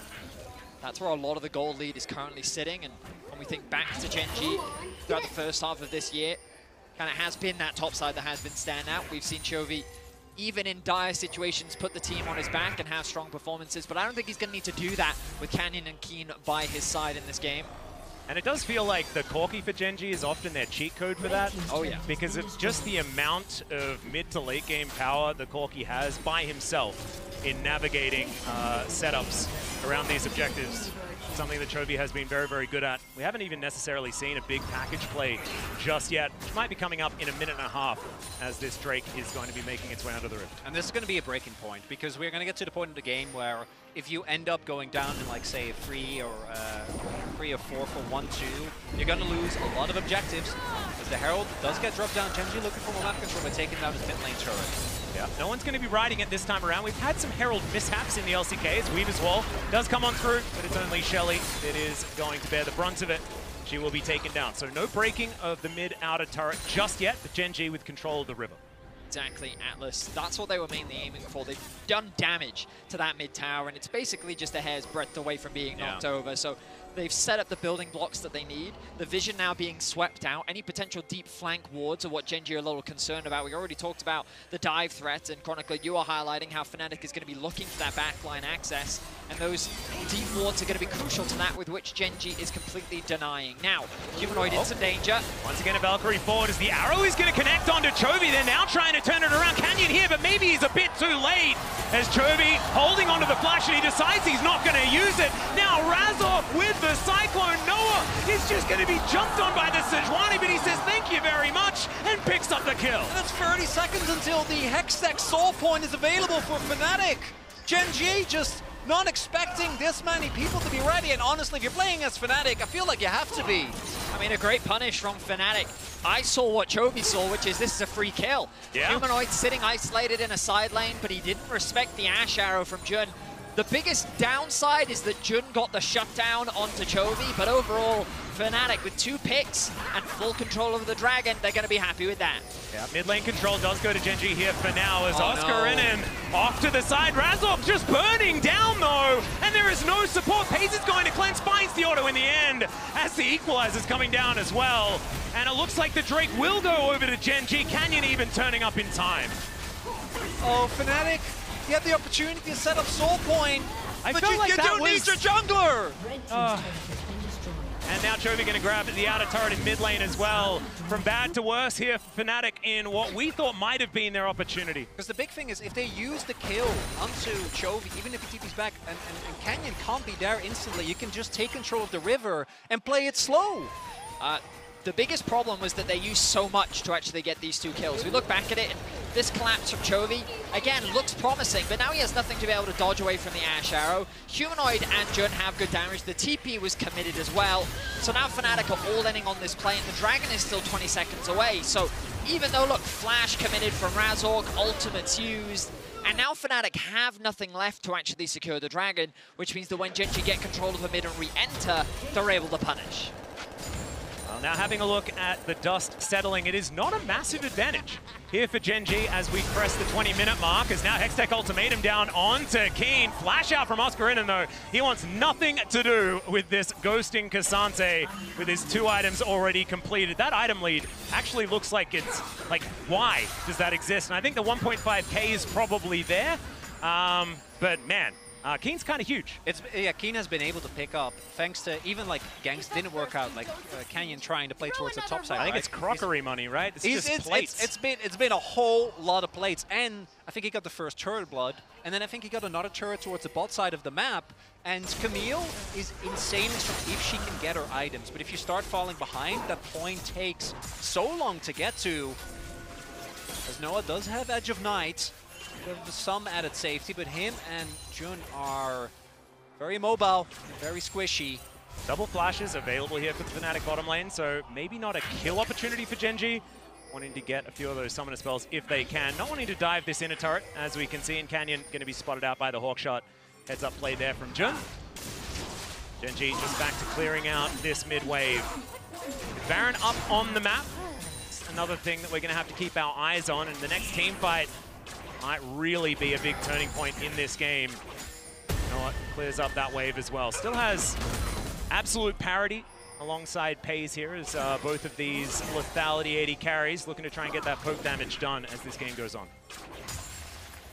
I'm really interested in how these fights actually play out, because you mentioned it earlier, but the goal difference isn't that dramatic. We look at the bottom of our screens, we can see very similar itemization, really only Oscar who needs to secure that Ravenous Hydra, but once he gets it, Fnatic have ways to win fights. They've got the backline threats, they can lock down Chovy, and if you can get rid of Chovy, Pays going for this lethality build, like, is effective against squishies, but I feel like Fnatic have ways in which they can win the fight depending on how they're able to execute. The problem they're having right now is map control. When we just kind of look at the minimap, it is a very Gen.G favored map. They are suffocating the vision out from Fnatic, and they're very reliant on Jun, looking for picks and relying on his arrows to get information. But I think Ward giving a lot of information, actually. If Fnatic can find the angle, I believe that there are ways in which they can win fights. It's a question of whether Gen.G will even give it to them. I do like the non-committal CC. You know, the fact that Jun is just throwing out these arrows just to see whether one of them sticks. It's exactly what he needs to keep on doing, because opportunistic picks for this composition work out so well. If you can then make that man advantage happen, even the Camille gets so much more powerful in those moments. And Oscar, I think, will be a big win condition as this game goes on. I don't know whether anyone's matching a Camille in a side lane if this game goes the distance. Also depends, though, on whether or not we can see. Oh, Weaver's Wall coming in as Humanoid throws down the rocks onto Keen, or at least I think he did. Keen does eventually take some damage as the big rock does come on down, absorbs the CC there. Keen able to walk this one off. Canyon pretty tanky himself, and Humanoid still looking for even more. Threaded volley after threaded volley being thrown into the back of the head of this Cassante, who's now looking for a reset. I didn't love the wall from Humanoid just because he ended up cutting his own teammates off as well as Gen.G, but they are able to use that play to gain control over the bot river. The thing that Gen.G should be thinking about is taking a page out of T1's book and looking at that Baron. Oh yeah. Right, yeah. Like they have full control over the top side of the map. Their Baron is very fast with the Corki. And Fnatic, while they have a nice setup for the Dragon, Gen.G could just choose to concede it and exchange it for a Baron. And with their Siege, I think that would be a scary thing for them to have. Keen's on a pretty nice flank angle here. The equalizer's brilliant as well, and he finds two with the shove forward. Canyon's going to take down Jun to start this one off, and Humanoid is just thrown into the blender. Noah follows, and this is just a wash. Gen.G, they will clean up the fight, look for the Drake, and maybe more. As it turns out, all Gen.G needed was Keen to just be there. Gets on top of the enemy backline. Wanders in casually from the side. Got the cancel. I think Noah flashed after Keen had already used his ultimate, so he actually got pulled back as well. But right from the get-go, the amount of burst that came through, I think it was from Lehens and Chovy together, ends up toasting, look, most of this front line right from the get-go. Humanoid takes a ton of damage, and Keen is gone for full items. Humanoid can't damage this Cassante at all, so he just doesn't take any damage. Just a really great demonstration of how to play that traditional front to back. The Baron is available. Razork gonna look for a steal.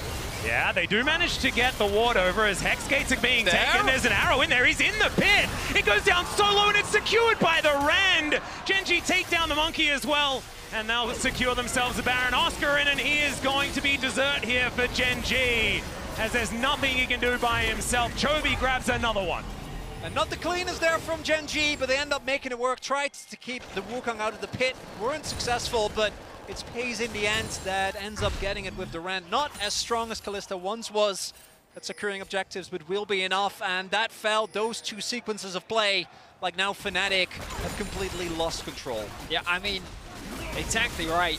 Fnatic, it's a matter of desperation here. The fact that Razor gets into the pit is the scariest part for Genji. Oh, 125. I mean, even 34, it gets incredibly low. But that was not a Rend secure. I did say that. It was not a Rend secure, guys. I think it does more damage than that despite the nerfs. But ultimately, Genji walk away with the Baron. They have nothing to be concerned about, and huge credit to Keen.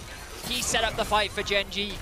He helped secure it for the team after finding a great team fight, and now it's just a matter of time as Genji begin their siege onto Fnatic's base. He is a player that has been part of some of the LCK's darkest days. Yeah. So seeing him do well in LCK Finals already was great, and now Fnatic just desperately looking for any pick, but like between the 6 Grubs, the 2 Hextech Drakes, and the Baron, these turrets are going to fall. Oh dear, Humanoid, he's going to be put into the prison, and Chovy finds the rocket. And that might just be it, as Razork with the Cyclone able to get over there with the decoy as well. But I just don't know whether it's going to be enough. The base is about to be broken open with the man advantage. Genji should be able to get more than one inhibitor. In fact, this top inhibitor turret goes down in a blink of an eye, as does Razork. There was a Wukong there, I'm pretty sure, but he just disappears. And now Nexus turret's in the eyes of Genji. We're cresting the 27-minute mark, and I don't know whether the game has much more in it than that. A single fight was all it took, and they're looking for another. Yeah, there's the all-out from Keen. He might just be taken down here. A couple of turrets might be too much for him. Never mind. Oh, he's just able to walk it off. Pays is the one that dies, but the Nexus is going to follow suit, and the LCK's #1 seed will take game 1. Bit of a bumpy ride, I think. Fnatic getting punished at times, or rather Genji getting punished at times by Fnatic willingness to throw everything at specifically the bot lane in the initial play, and then Chovy in the layup towards the Dragon, but not getting that Hextech soul point, I think is going to be the main point where they're going to look and go like, if we could have gone that, maybe we could have played out the Baron situation different as well. I mean, I think the frustrating thing on Fnatic's part is they never got the fight that they were looking for. Yeah. We never got to see them really control vision, set up for flanks, and really attack the backline and have the fights go on their terms. But Genji, their topside control was immaculate from start to finish, and this Camille never got off the ground. So huge credit to Genji, because even if their bot lane was faltering, it was overall a very clean topside and a well-executed game from Genji. Yep, and make sure, guys, don't forget to log in to lolesports.com using your Riot ID to earn exclusive MSI 2024 drops.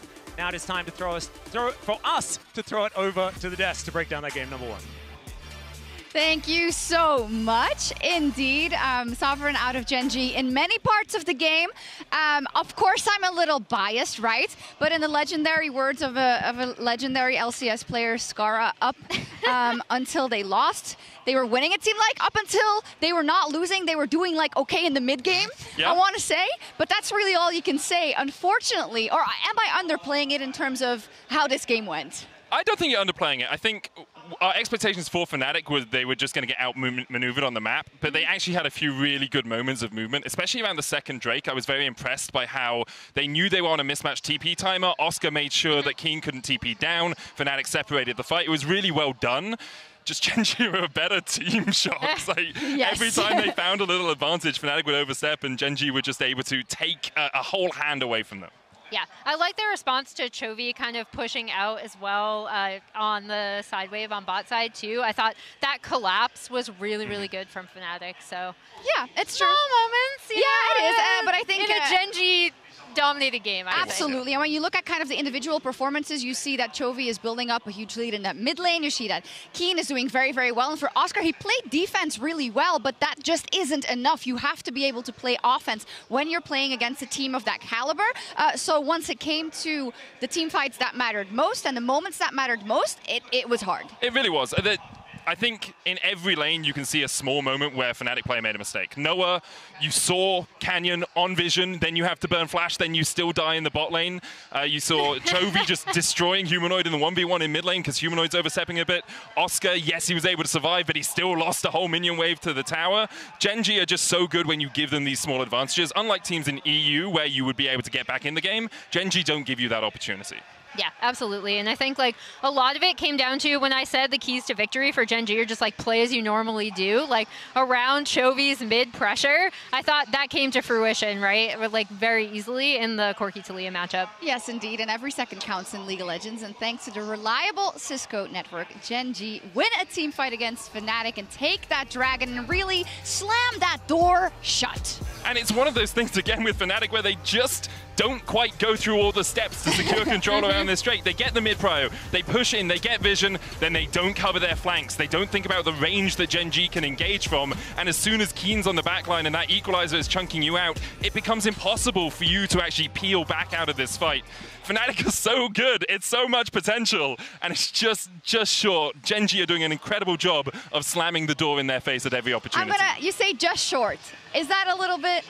I mean, maybe there's a bit of copium, but I think if you get rid of a couple of the mistakes, I'm not saying Fnatic win, but I think Fnatic go probably 10 more minutes into that game. You know what? The thing is that I've seen a couple of series like this where the first game is close and the rest of the series is absolutely not close. And that is for me the inherent danger in this first game and in terms of what also Gen.G will be able to take into game 2. Yeah, I think the big thing for me is as we look at the gold graph, right, we were talking about how close it was, how Fnatic did find a few good plays and Gen.G were able to still stifle them. You see the massive spike at the end, right? And that's where that fight happens around the Drake that we just saw with, you know, Oscar wasn't marking Keen. Keen's able to come and flank in. They win that fight and immediately, Baron, immediately end the game. And like, that's what's so dangerous and deadly about Gen.G is like, not only the way they play around mid-wave, the way they play around mid-pressure, their macro movements, but also just how they can immediately shut you out of a game once they get an advantage like that. And that's why Fnatic were investing so much into trying to get that Baron away, trying to make sure they couldn't fight around the Drake. Gen.G's 6th man are the minion waves, and when those minion waves are all buffed up by the Baron, it becomes so much harder to play against We're waiting for a side selection in just a second. We haven't even touched on it, but lane swaps again. There's a lot to talk about. We don't have a lot of time. What are the high points in terms of this one? And is this something we're going to see going forward in the entire series? Is it just now the meta? I mean, lane swaps are the meta, right? Like, which is kind of what we're establishing with the jokey, like, should you swap? And the answer is, like, almost always yes. If a team that is as macro-oriented as Gen.G is doing this, that means it is an optimal strategy. And you saw them being very thoughtful about when they're swapping their lane back. Once they get that lane through until level 3, they swap them back into bot. They were very, very thoughtful about it. I think the execution of this was really good. It came out pretty even on both sides. I don't think Fnatic's response was disastrous or anything. I thought they were fine. But it's exemplary of why you see a team as good as Gen.G lane swapping. It is, and we're going to stay seeing it. We'll see if Fnatic can bounce back. Up next is, of course, Game 2 of Fnatic versus Gen.G. And as we go to break, check out some of the behind-the-scenes footage of our bracket stage video shoots with Chovy, thanks to the Oppo Cam.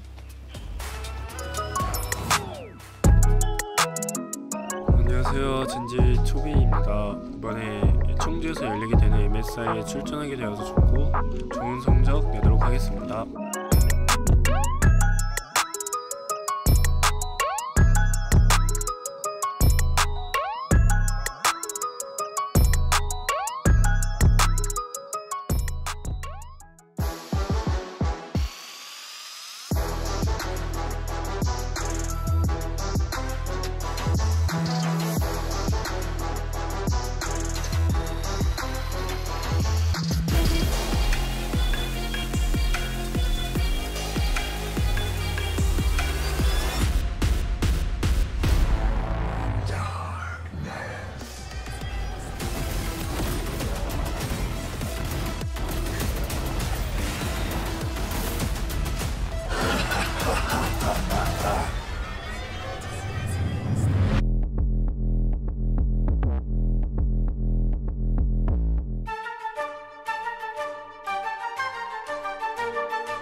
Esports is the entertainment of the future. Nobody takes a title from G2. I'm doing something I've trained my whole life to do. Claim their 9th title. Find something you're good at, become a master at it, and then try to connect it to the esports world.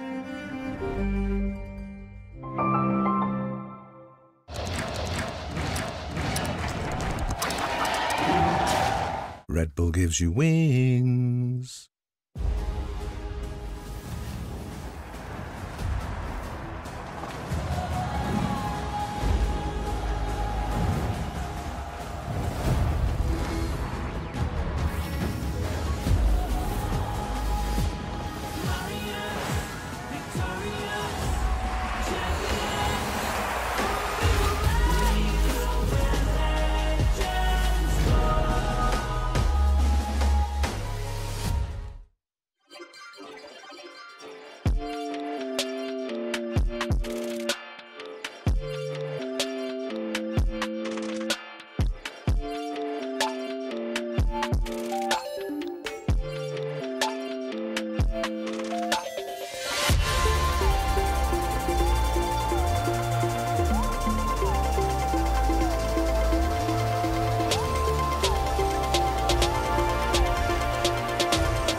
Welcome back, ladies and gentlemen, to the Costa Desk for MSI 2024, and we are diving straight into the draft.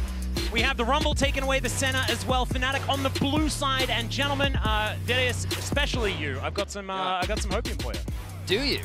Guess how many games Fnatic has lost on the blue side so far this MSI? How many games have they played? 0! Oh, they are unable to lose wow. on blue side. It is impossible based on what we have seen thus far this tournament. Atlas, this is I end my point. Stop now, just let him end the point. No, relentless optimism is my thing. It's not a good look on you. No, it's relentless.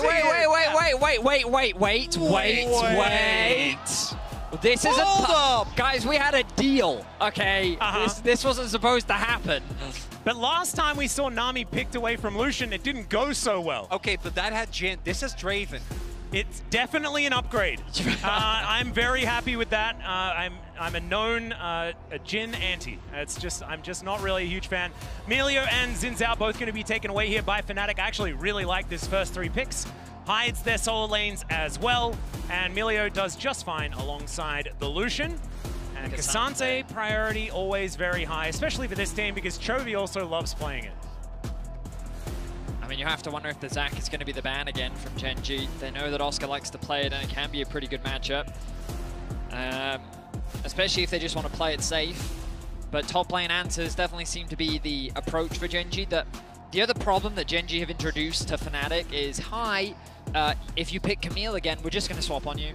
We don't even care about our bot lane matchup. We're just going to make it harder for you to play and lane and basically make Oscar uncomfortable. So you either play a tank, and then you play tank versus tank in a CHENGDU matchup, or you pick a carry and we lane swap on you. So I don't know what Fnatic's solution is going to be, because even if Oscar is feeling himself, I don't think CHENGDU is going to give him the opportunity to take advantage of that. And I've got another thing, because I was talking to Dracos earlier on, and he is not a huge fan of Lucian. How are we feeling about it in the hands of Noah and Jun as far as the Lucian Melio lane is concerned? Thaddeus? Against Jackie Love, wasn't it? But after game 1, it could be it. I'm optimistic. Hey, that's true.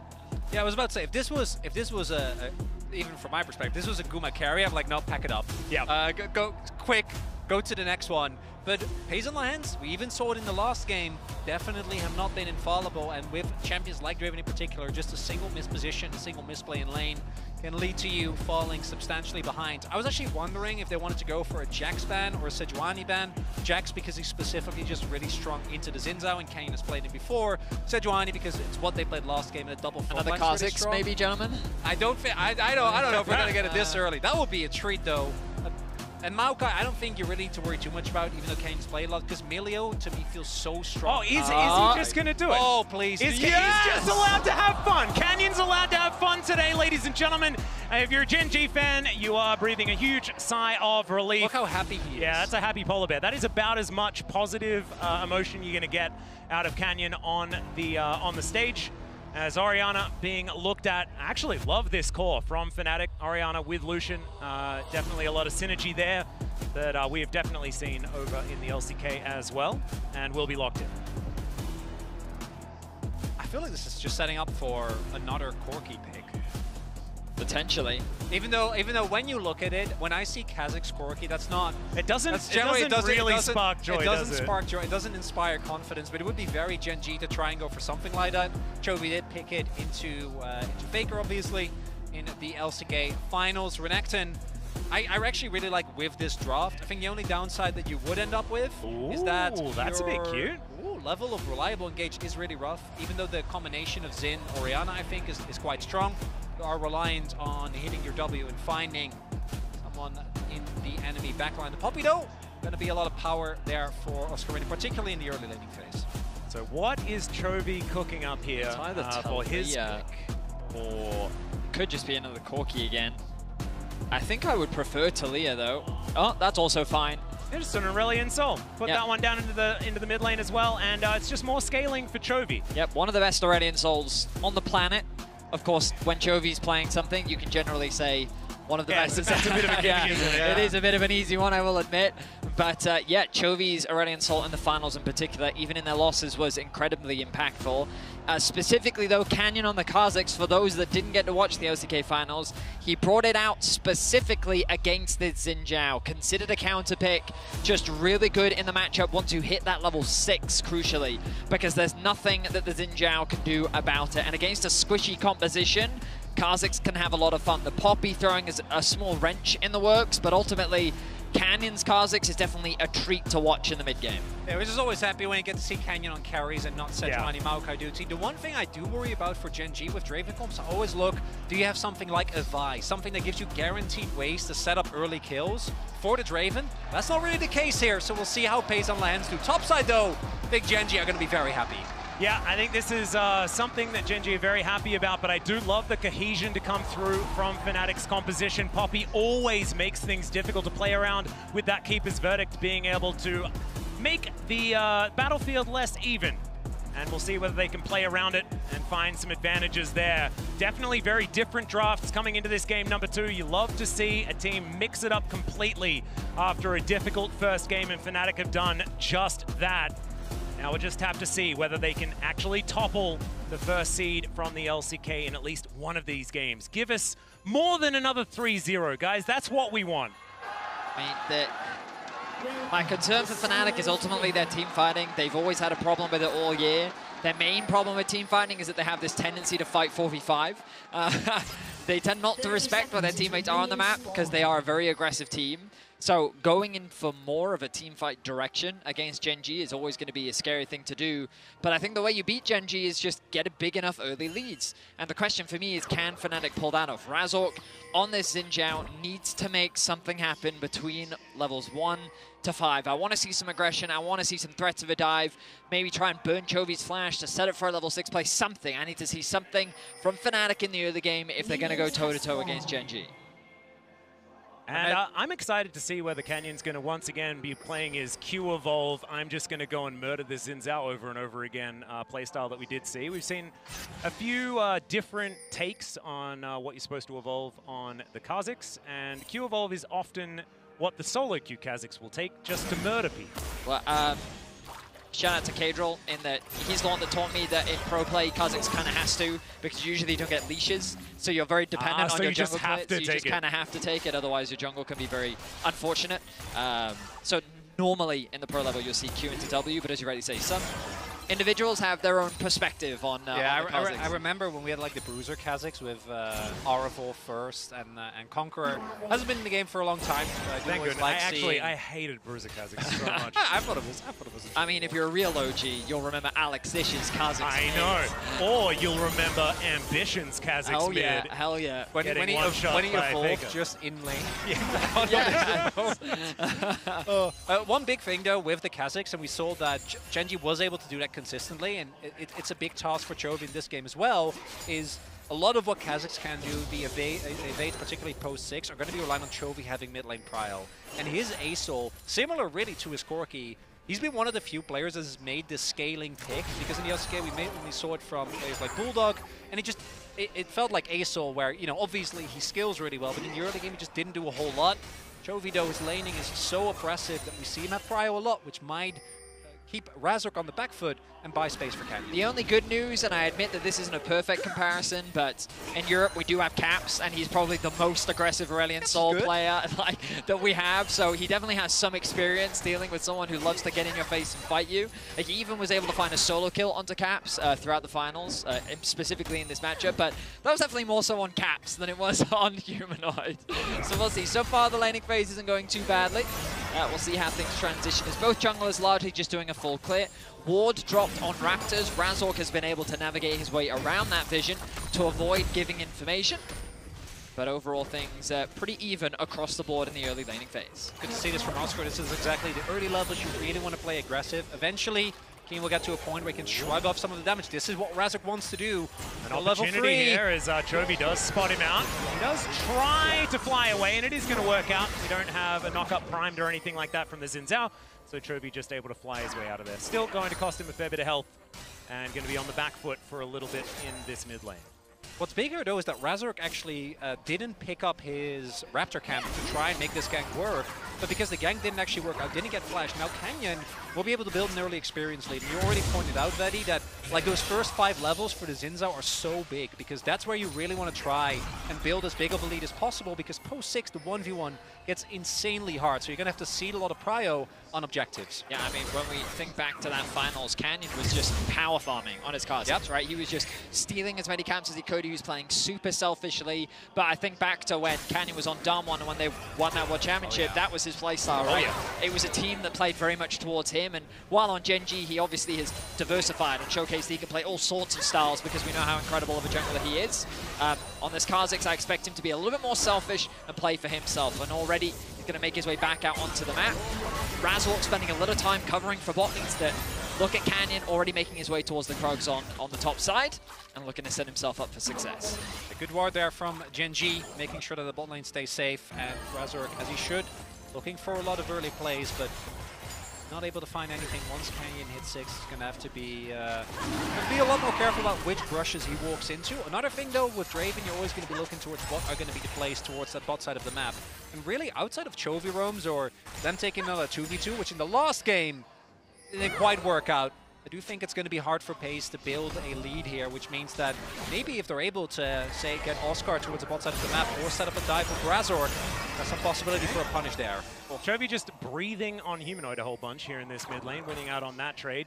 I do like the way that CHENGDU plays around Draven is very different to how a lot of other teams play around Draven. Often it's all about, like, let's get that cash in, let's get that cash in. But the way CHENGDU play it, they use it as a threat. As Canyon is just going to steal away a wolf. That is not very nice at all. But CHENGDU just use it as sort of like a, maybe he's going to be able to get a cash in and it'll be fine. But they never rely on it at all. They just add it to their list of threats that you have to deal with. Every jungler knows that feeling where like you have your smite as well, and you see the objective. It was 7 HP. He was just going to let yeah. Let the dot take it. Oh, that's such a tilter. And now he's on the grubs. Very Canyon playstyle. I have noticed that he tends to prioritize the top side of the map a lot more. He's quite happy to sacrifice those rakes in order to get these grubs, especially given the recent changes that have come through from the patch, where it just has a little bit more power behind it. I think we saw the impacts of that in the previous game when Keen just had free access onto the tower, how many plates he was able to secure after you get 6 grubs specifically. And Razork can't really do much else on the map right now. I really want to see him look for more ganks. But again, we look at the minimap, but look at this vision control. It's just perfectly set up. He dies on top of Humanoid. That's the first blood going over to Canyon in a solo kill. He's evolving! And did he actually just evolve? Was that just a full ambition that he's pulled off here? The spirit of Samsung Did he get the evolve off? Yes! Though? He got the Q evolve off! And then just queued. Oh, man. Well, I mean, it's pretty close to the same position that Ambition did it earlier on, so there we go. Bit of a trip down memory lane. Noah's going to be exhausted here towards the bottom side of the map, but so is FaZe. Now looking to back his way out, piercing light. Not a lot of value there. As now Razork, I don't know about this one, but it is a 2v1 as he just dives on top of him, and Chovy, he's flying through as well. Flash has to be used to get himself out, but thankfully Humanoid is there. So they're not able to grab too much more. But once again, it's first blood going over to CHENGDU. Canyon just playing around his XP advantage, looking to steal away that blue buff. Was already a risky thing to do, but he knew that Chovy had his back. Noah now looking for a bit of a trade. Nice bit of aggression. Bubble goes wide. But ultimately, advantage gained for Canyon. He has a full level over Razork right now. You can see 52 to 38. He's, what, 3 camps over his jungle counterpart, a few of which just being thefts away from Razork. And we talked about how Razork wanted to find that aggression in the early game, but Canyon is just making it difficult for him with the amount of pressure that he's putting on him in the early game. We look back at this, Razork was there to cover, but Humanoid died too fast. And then he starts evolving. And then he evolves the claws. Oh, man. Canyon never change. It's crazy, we were just talking about it. I know! It's sort of like, I know we talk about FLICKR when he's not there quite often, as we're going to have a look at this. Oscar in it having to deal with an all-out Keen. Yeah, he's actually extraordinarily tanky. Keen dashing around the place and isn't going to be able to kill him. There's a whirling death that's blown out of the base. Oscar almost going to get hit by that one as the Q pulls him back. Almost some anti-synergy there between the top and bot lanes. A large man with knives on his arms or some boots with studs in them. It's the boots. It's the boots. It's gotta be the boots. Did Chovy just miss a cannon? Wait. It's over. It's over. He missed a cannon. Pack it up. It's actually done. Yeah, pack it up. It's not called Chovying anymore. No, it's not. We're gonna have to cancel it. The term is just, it's gonna null be taken and out of void. popular lexicon. It's no longer allowed. Someone has to contact the dictionary now. Yeah. All right, Canyon. Let Oxford know immediately. Yeah. What about Collins? Do we let Get him on this! Well, is there a hierarchy between the two? I don't really know about dictionaries that much. Someone will have to let us know. I know Webster's is big. Oh, really? There's a third one? Yeah. Oh, man. There's a lot more dictionaries than free, Atlas. You know more about dictionaries than I expected, Chronicler. There's also the Urban Dictionary. They're high on the list, too. Yeah, that one, I don't know whether it's necessarily as canon. One of the other big things that we see as well with Fnatic, I think trying to keep aggressive vision of this pit, is that obviously your objective control with with a Umbral Glaive, Q-Evolve Kha'Zix is going to be out of this world. Yep. Canyon gonna get hit here, and again, this is the power of that A-Soul. Chovy just making sure that Canyon can just take any camp that his heart desires. Hands becomes lightning, not going to connect onto him. There's more breathing here from Chovy. Shockwave going to interrupt his flight. That is just going to be him backing away, but winning out the trade. Still has his ultimate up and available. Level 8 here for the Aurelion Soul. Still building up these stacks, close to 100. And that is a pretty decent clip here for the Aurelion Soul. Speaking of stacks, FaZe also getting a fair bit of adoration. Really like to get himself a kill. Rather not going to quite find the W. Still Chovy just farming as best he can. All levels still in favor of Canyon as he makes his way towards bot lane. FaZe and Lehens. Ow! These spinning axes doing a lot of work. Stand aside, going to connect there as Jun's knocked up into the sky. A few of these axes landing, but no, offering a fair bit of damage back. But now, Canyon makes his way in. Oh my god! FaZe just executes him with the ultimate. And Gen.G are going to take their second. Wow, what a play from Gen.G. They find the Draven auto attack into Kha'Zix Q, into the execution from FaZe. They predict the flash from Jun as well, and they get the cash out. I think that was 650 gold that FaZe just secured, ballooning the gold lead to 2K.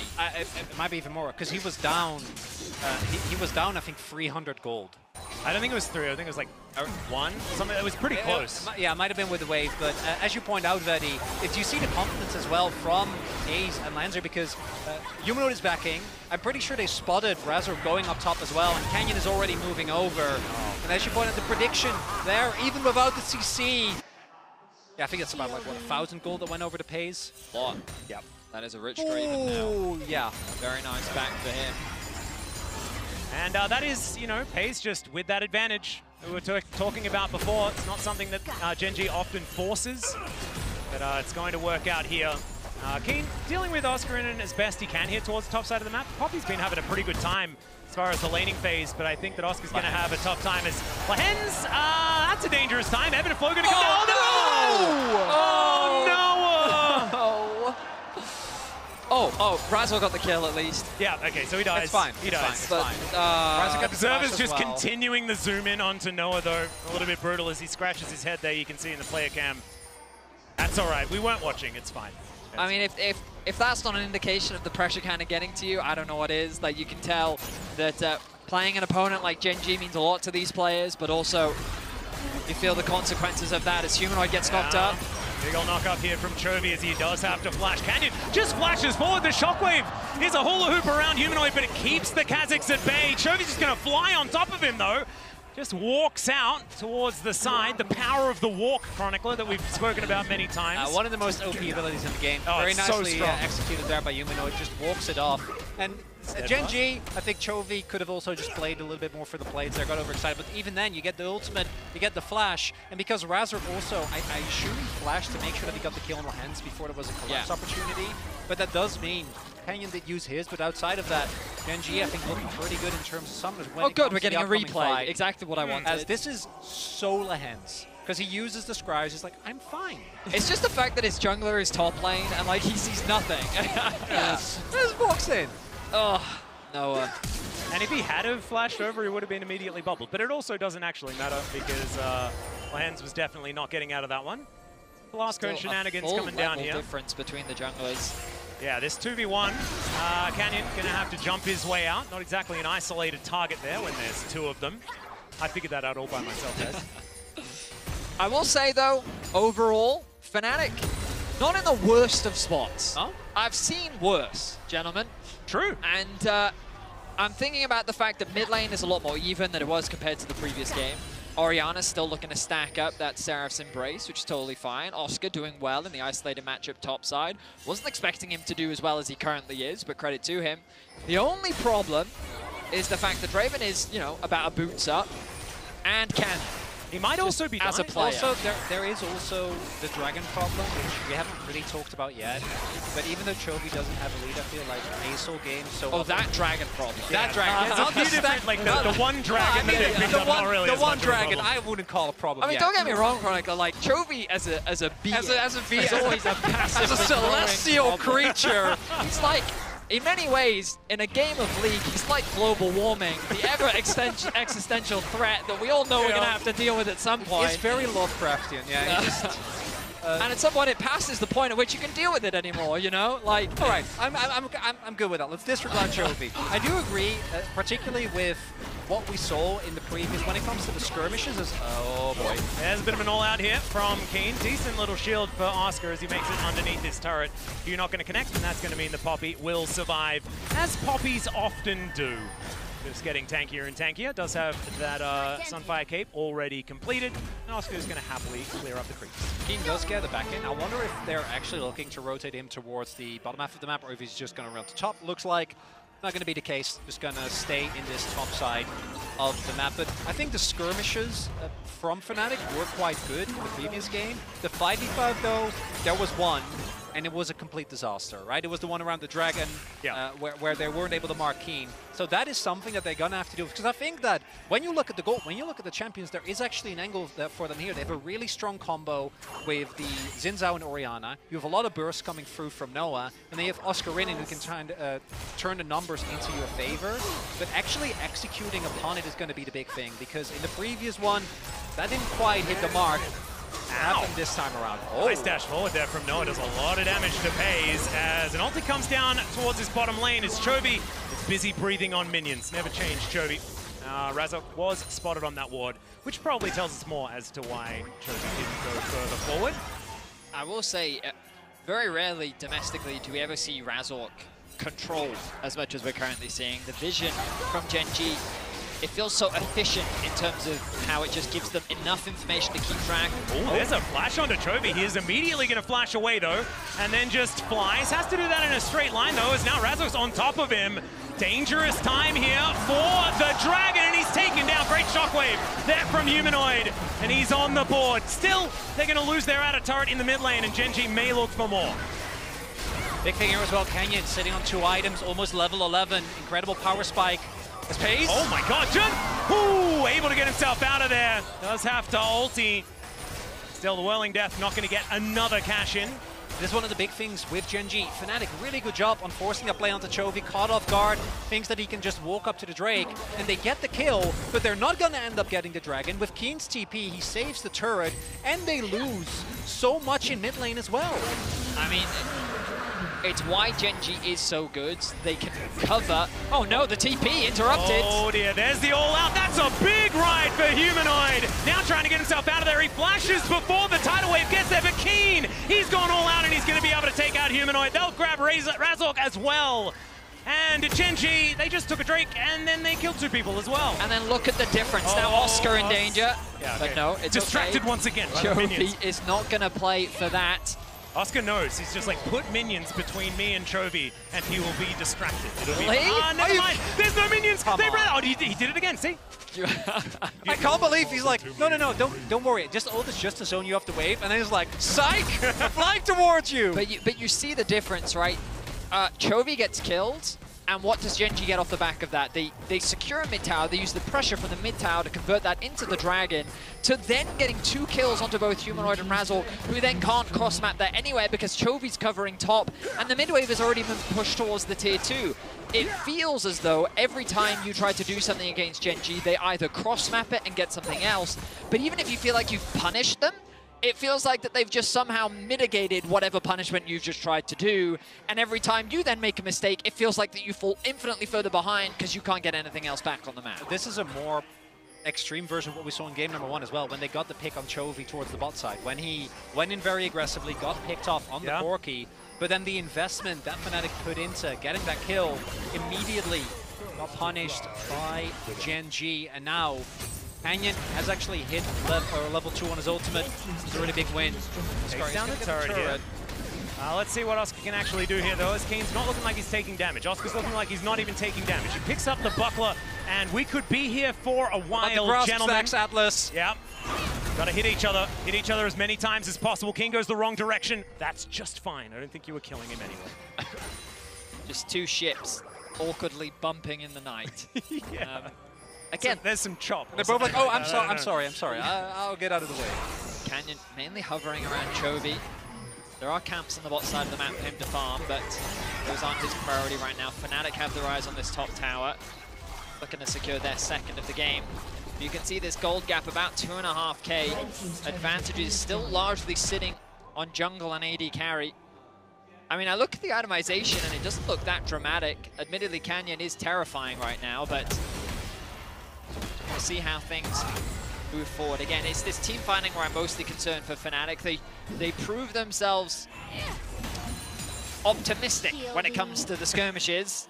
Happy to take them. Yeah, but in the 5v5s, I'm still waiting to see if Fnatic can find a fight that are on their terms, as opposed to a way in which CHENGDU can just slaughter them.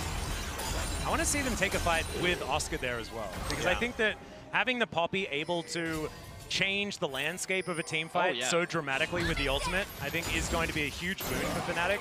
And CHENGDU don't have the largest amount of mobility with their damage dealers in Chovy and FaZe.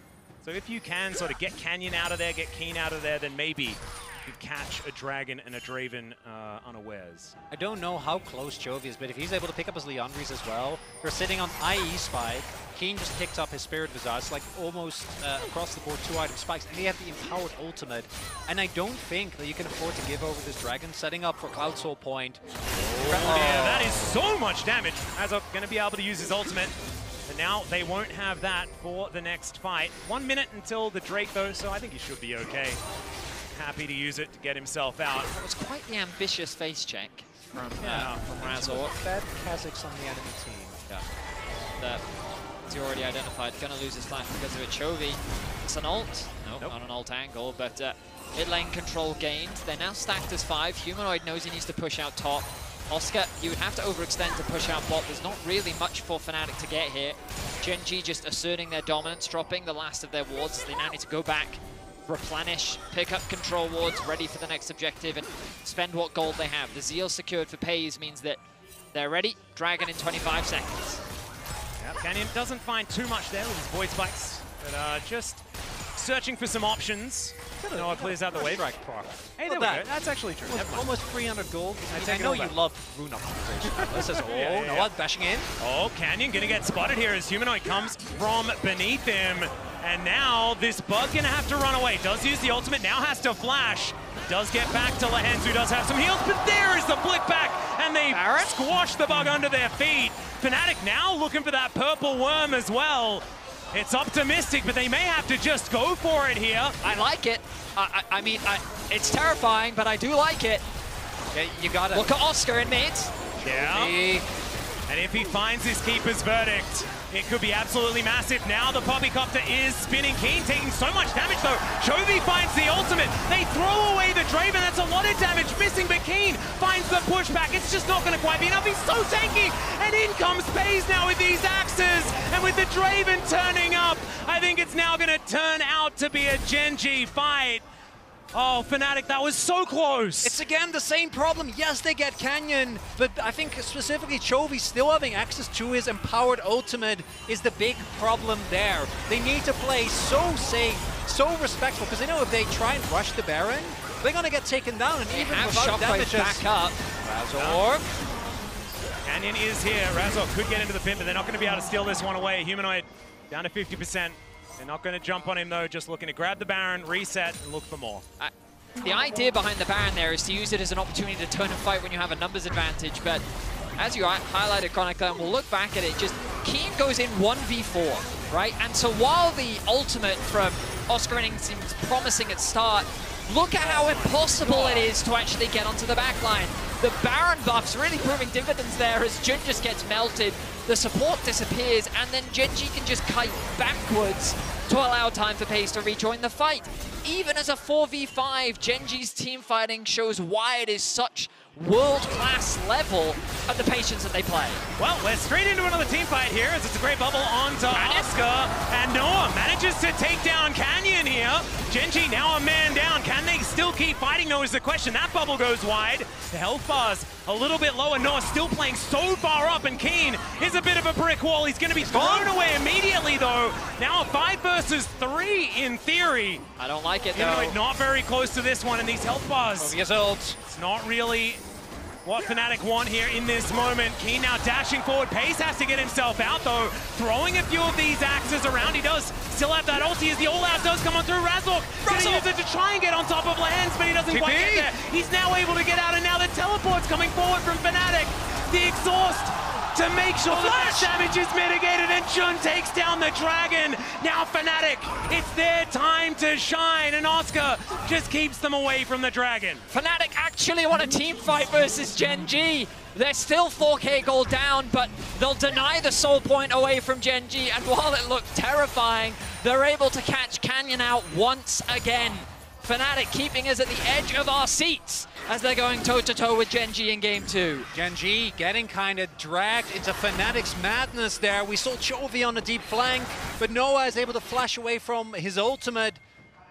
And throughout all of that, Humanoid actually able to stay alive and then back off, TP in with a fresh health bar. Ended up being quite big as well. And this is what we were promised, right? We were promised that Fnatic, we're going to drag teams into the mud with them. And that is precisely what's happened. Good bubble here onto Razork, but he's not under too much more threat. Still going to protect his control ward, and he will be able to do that one successfully. Big thing here is that even though Fnatic, as you pointed out, Vetty is still behind, they did really mitigate the Rebel Baron power play. Only like 400 gold for Gen.G. Not even the value you get for getting the Baron in the first place. Problem is that with all the kills that they got in the fight leading up to it, Gen.G still not going to be feeling too bad, but Fnatic's still fighting back. The things to take into consideration are Flash is gone for both AD carries. Flash is gone for both supports. Exhaust up for Paze, but not for Noah. What's crazy is that Chovy kept his flash throughout that whole fight. I guess because he was so isolated from the rest of his team, he thought that if I flash now, I'm still going to die anyway, so it's not worth spending. But as a threat, he's still going to be very prevalent in the next team fight. Good nice culling. Yeah, half health onto FaZe now, who has to throw his ultimate back as well. We'll be able to clear the minions out with it, as Fnatic will just clear out the mid wave as well. Chovy just sort of unanswered here towards the top lane. He puts down a singularity, and we'll just fly on back. Now he's level 16. This is actually really big because Gen.G holds on so tightly, and his mid lane turret is still relatively healthy. It makes it really hard for Fnatic to actually set up consistent control, and they've been able to get back-to-back catches on Canyon, but I do think that they're really reliant on getting a pick like that, or finding axes immediately with Razork or Oscarinin, because otherwise they're engaged, like their snap engage can be a little bit rough into the Gen.G front line of Keen. The Lehens is zoning. I ultimately think Oscar is... He needs to start ulting Keen. We saw it in the last fight, and I think that it's proved how effective it can be. Speaking of... Yeah, Keen taking a little bit of damage here, but there's a fight on multiple fronts. Keen has been half health. There's still a lot more to get through, though, as this K'Sante is extraordinarily tanky. Canyon just wanted to get himself out. Will be able to leap in order to do that. So Gen.G will back away, and you can feel the amount of added respect that Gen.G are playing with here after finding themselves on the losing end of a team fight. It's pretty interesting because Gen.G is still in control of this game, right? You can see how they have the mid control. They're the ones setting up vision on the entrance to Fnatic's jungle. But Fnatic are slowly gaining more confidence. It feels like that they're not as afraid of Gen.G when they walk up to acquire this space, and it's something that domestically, when G2, they'll push their boundaries to say, come on, Fnatic, we're testing you, we're asking you, are we actually allowed to be here? And then Fnatic will always fight them, and now it feels like Fnatic is slowly starting to say, no, Gen.G, you're not allowed in this space, this does belong to us. And as you rightly said, Gen.G showing that appropriate respect. Canyon running around the jungle here, of course, can do so very swiftly, owing to the Cloud Rift. Oscar will be able to catch this wave, though, and I don't know whether you're going to be bursting down a Poppy. Doesn't matter how fed you are. He's just very, very tanky. 3 items now done. As Gen.G just tidying up waves, not really finding too much more. Does feel a little bit like handshakes are going out. We'll see who's going to be able to make the next move to really gain an advantage in this game. It may just be this Baron that's going to be coming up in 20 seconds time. I wouldn't be surprised if Gen.G, I don't know if they have the empowered ultimate on Chovy just yet, but try and play for that, get that, and then just force Fnatic into going into a fight with you. I think if Fnatic don't have either an angle or Oscarinin gets to ult someone away in a straight up front to back, where Canyon doesn't overstep again and gets promptly punished, Gen.G should still be able, because Keen, like even with Noah actually having... Oh, again? Yeah, jumped on immediately, is going to be able to go stealth and look to get himself out, but Razok's just going to be able to lock him down, thanks to Humanoid's damage as well. And Gen.G once again lose their jungler. Fnatic find another punish onto Canyon. 40-second death timer for Canyon, but they did have to commit the shockwave and the flash from Razok. Keen, a wall that stands in the way. Yeah, continuing just to walk towards them. My God, the damage as the skies descend onto Fnatic here. Keen just wandering forward. He'll find the Q onto Razok, and now Chovy is flying down. Noah's going to be executed, but Chovy will suffer the same fate. FaZe is just popping off though, throwing these axes left, right, and center, and no one is answering the Draven. There are too many threats for them to deal with. And the man got a finals MVP because of his performance on this specific champion. The amount of confidence that Keen has and Gen.G has, even though that was a risky play. It was a 4 versus 5. Canyon, one of their most fed members, wasn't even there, and they still end up going for it. We'll be up now to make sure that this Baron goes the way of Gen.G. Yep, Hayes just happily starting that one up, knows that his tankier members are about to join him. And Gen.G with their second Baron of the game. This one, I think, a little bit more backbreaking than the first. The commitment onto Canyon proved promising initially, but Fnatic, I guess they overstayed their welcome. You see the execution onto Canyon. Immediately they look to control the... I feel like they should have just moved back into the river to set up for the Dragon, but it just gives Keen this opportunity to set up for the engage. Chovy starts the fight off with a massive ultimate. The follow-up tidal wave from Lehends was huge, and then Keen isolating 3 members alone sets up the fight for FaZe and Chovy to just do the work. Favorite part of that is that Chovy's like, oh, Keen, you're tanking all these people. I can come in as well, right? Immediately dies. But it doesn't end up mattering as the fight is very scrappy. Okay, over the wall and then back over the wall for Canyon here as he immediately flashes away. The Whirling Death is going to be blocked there by Oscar Ennen. That is going to mean that Noah is definitely not going to die from that one. Not a massive amount of stacks here for FaZe, so probably wouldn't have executed anyway. But that is fine. We've moved to like a 9,000 gold lead now, gentlemen. This game's kind of running away from Fnatic. 4.5k of it is on FaZe right now. Well, maybe that could just provide them with a target here, as they have decided to go on to Keen. Good shockwave. He's going to connect. Heroic charge just to CC him up. And Keen may die. It's going to take a while, but eventually he is going to be taken down. As it turns out, cannot 1v5. I think that's so good. that's his limit. That's good. Yeah, at least, now we know. Yeah, at least 5 people. So 3 good, 5 not good. Yeah, not good. Right, okay. That is a large ultimate here from Chovy, but Oscar once again makes his way back in. Canyon should just be squashed, but he's able to leap his way out, and the culling just not quite enough range on those bullets. Fnatic not going to be able to grab the Kazakhs this time. Gen.G are getting messy. And I will say that Fnatic, even with their deficit, do like this kind of environment.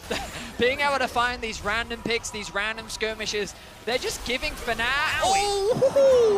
It's fine. Giving Fnatic an opportunity to bounce back in this game. Again, the Baron not really resulting in a huge amount for Gen.G.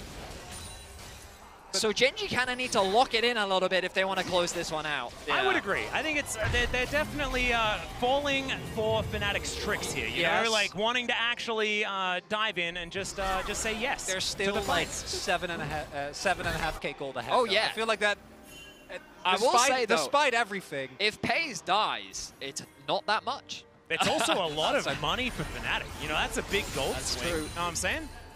It was a big bounty. The question is, can they kill FaZe? And Chovy. I mean, yeah, afterwards. And then there's the Keen problem.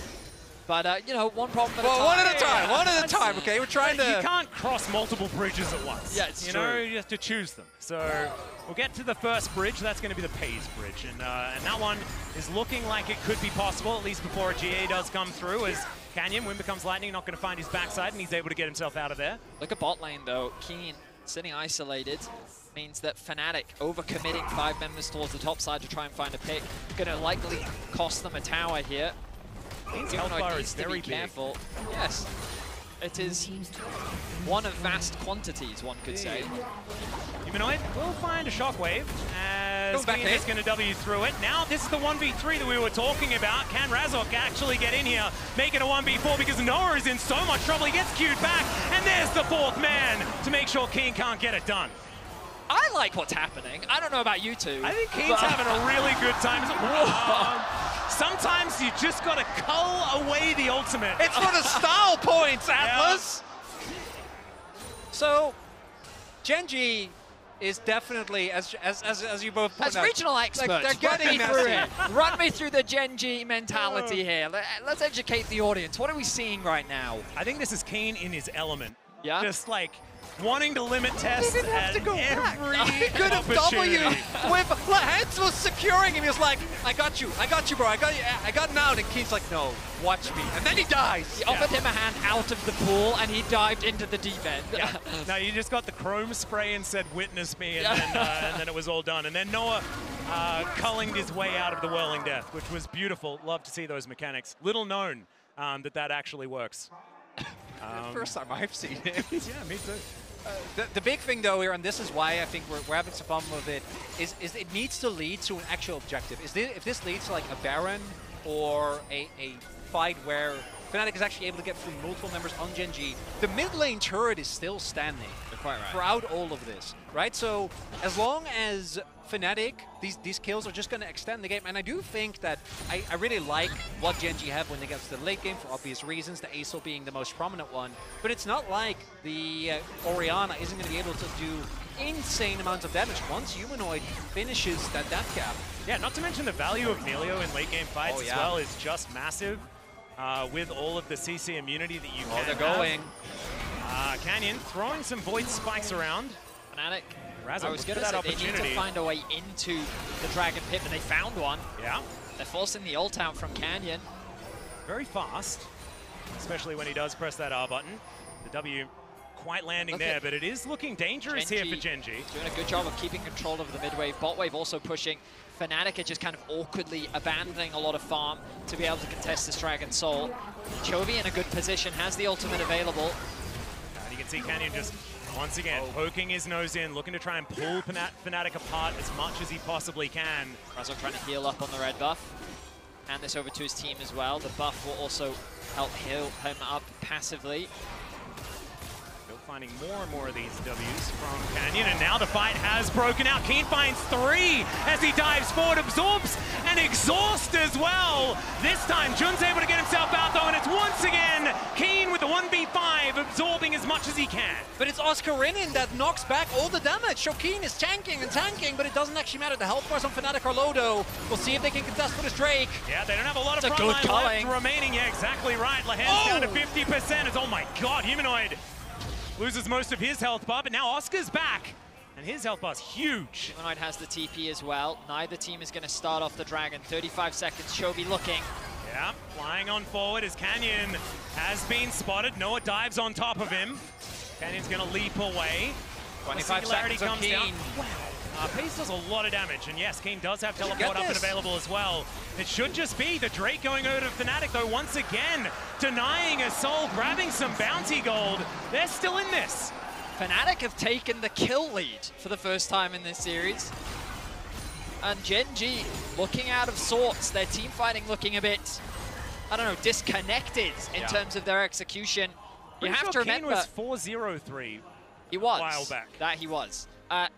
Gen.G don't actually have the most reliable engage when we think about it. Keen is their engage. So if Fnatic actually... Oh, Canyon, are you dead again? He might just be. He's going to have to flash away. But there's the dive forward. Humanoid's going to grab it once again. Can they actually get a kill back, though, is the question. That's a Baron. And the answer's going to absolutely be no. No power. Chovy uses ult. Yeah. Okay, well, hang on. Oscar needs to land the ult onto Keen. They got to get him out of there. Chovy's got the singularity in the pit as well. Gen.G, I don't know whether they want this one. Bubble is going to connect. And now Chovy breathing on them. That's going to be the Drake taken down. Shockwave goes wide. I don't think that matters. They just need to get out of there, utilize this Baron as best they can. Oscar going down low, but he creates enough distance. The culling gets rid of Pays as well. And Gen.G, there's nothing they can do. Fnatic actually get the Baron. Gen.G have made one too many mistakes, and now Fnatic are fully back into this game. The goal difference is going to mean less and less. A Death cap is going to be secured for Humanoid. Fnatic stand a chance of getting a big win over Gen.G in this series. Starts again with Canyon getting caught out, and the combination, the 1-2 of Razork and Humanoid finding the extended chase, the movement speed from the Orianna, the threat of the ultimate, and Razork just consistently hitting his Ws. And now, Gen.G, for the first time, really pushed back to their own base. Yeah, and we've mentioned this many times, but haven't said, oh, okay, we've got a little bit of a dash out here by Keen. Looking to try and defend their inner turret. Shockwave is going to connect on to this Cassante. They've recognized they just need to kill Keen, and then there's just not a lot of ways for Gen.G to mitigate fights and keep space from this Fnatic war machine that's just walking them down. Yeah, Chovy does manage to find it here as the skies descend onto Fnatic. The knockups were massive, but it's going to connect onto Keen here as well. The two-man Q is going to connect also as now Razork diving on forward, being an absolute hero. Canyon this time, he is a big threat, and Fnatic's health bars are so incredibly low. It's a double for the Dragon, and I think Gen.G, it's been a couple of fights for Fnatic, but this time Gen.G have found one themselves. Oh, Oscar trying to stay alive for as long as possible because the mid lane highway is open. The minions in the previous play did take it as Lance tried to 1v1 Noah. Noah says, you are a Nami. Do not step up to me with the teleport. I don't know if they have the wave. All right, Canyon looking for an opportunity here. And Noah's just going to kill it. Still, Chovy is going to be able to get one back. Still, I wouldn't say that that is necessarily positive. They might be able to grab themselves an inhibitor here in the mid lane, but I don't think we're ending the game anytime soon, gentlemen. So the Baron is a curse. That's what we've learned. The Baron's bad. Yeah, Baron don't get does Barons. not win you games. Chovy, though, when the chips are down, this man really does just put the team on his back. How massive was that ultimate? Like, he literally threw a star at Fnatic. Look at Chovy and look at his engage. Phenomenal. Like, what can Fnatic do? Yeah, they're Humanoid, and he has to play aggressive because he wants to consistently find his damage.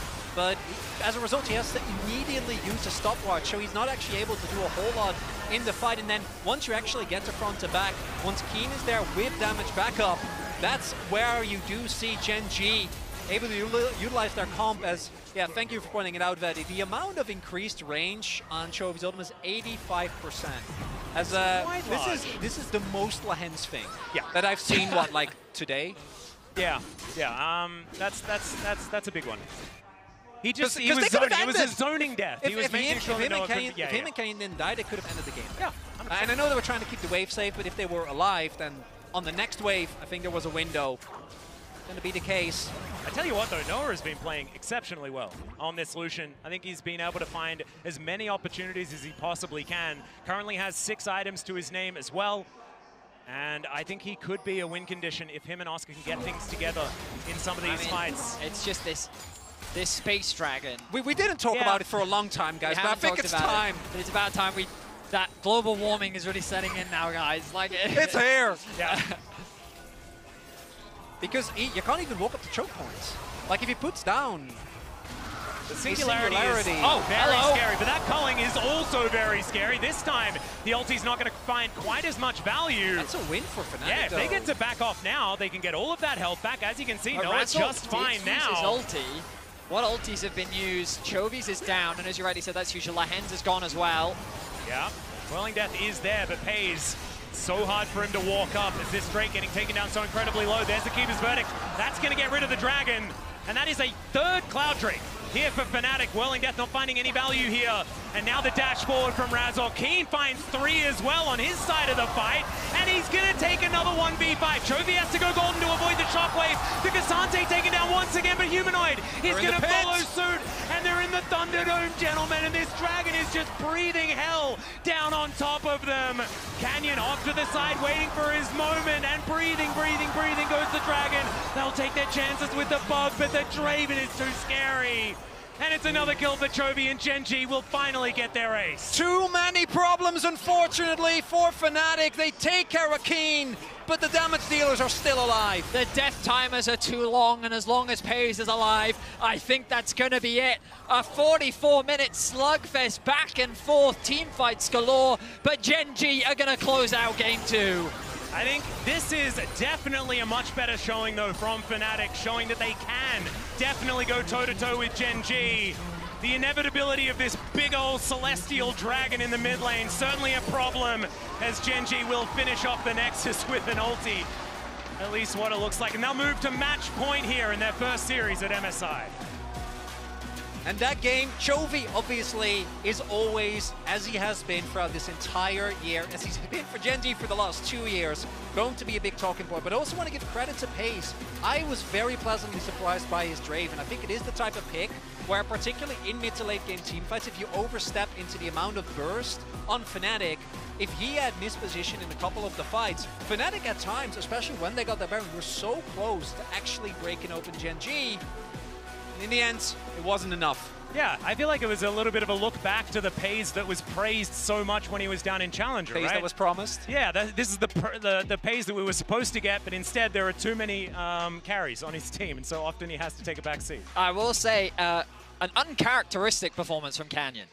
Getting caught out a bunch. Absolutely. And, but as you rightly said, it was difficult for Fnatic to really translate that into any significant objectives. They were able to get the Baron, but the Baron was the folly in this game. 3 Barons every single time amounting to nothing. So...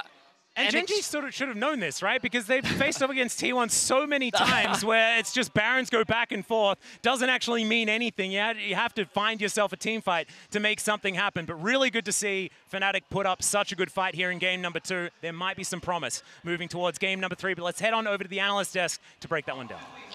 Thank you so much. Maybe there is some promise. You know, personal biases aside, I had a very good time watching that match. That was super exciting. So many blows, even though Fnatic was very, very far behind in gold, making it interesting nonetheless. But also, as everyone touched on, maybe Canyon wasn't having the best game, but there's so much quality around them. There's Chovy saying, you know what, enough is enough. I'm going to finish this now. I don't want to let this go longer. I mean, there's a lot to talk about. Where would you like to start? I think Fnatic are going to have nightmares about that Chovy late game. Like 670 stacks, the ultimate just absolutely ripped through people.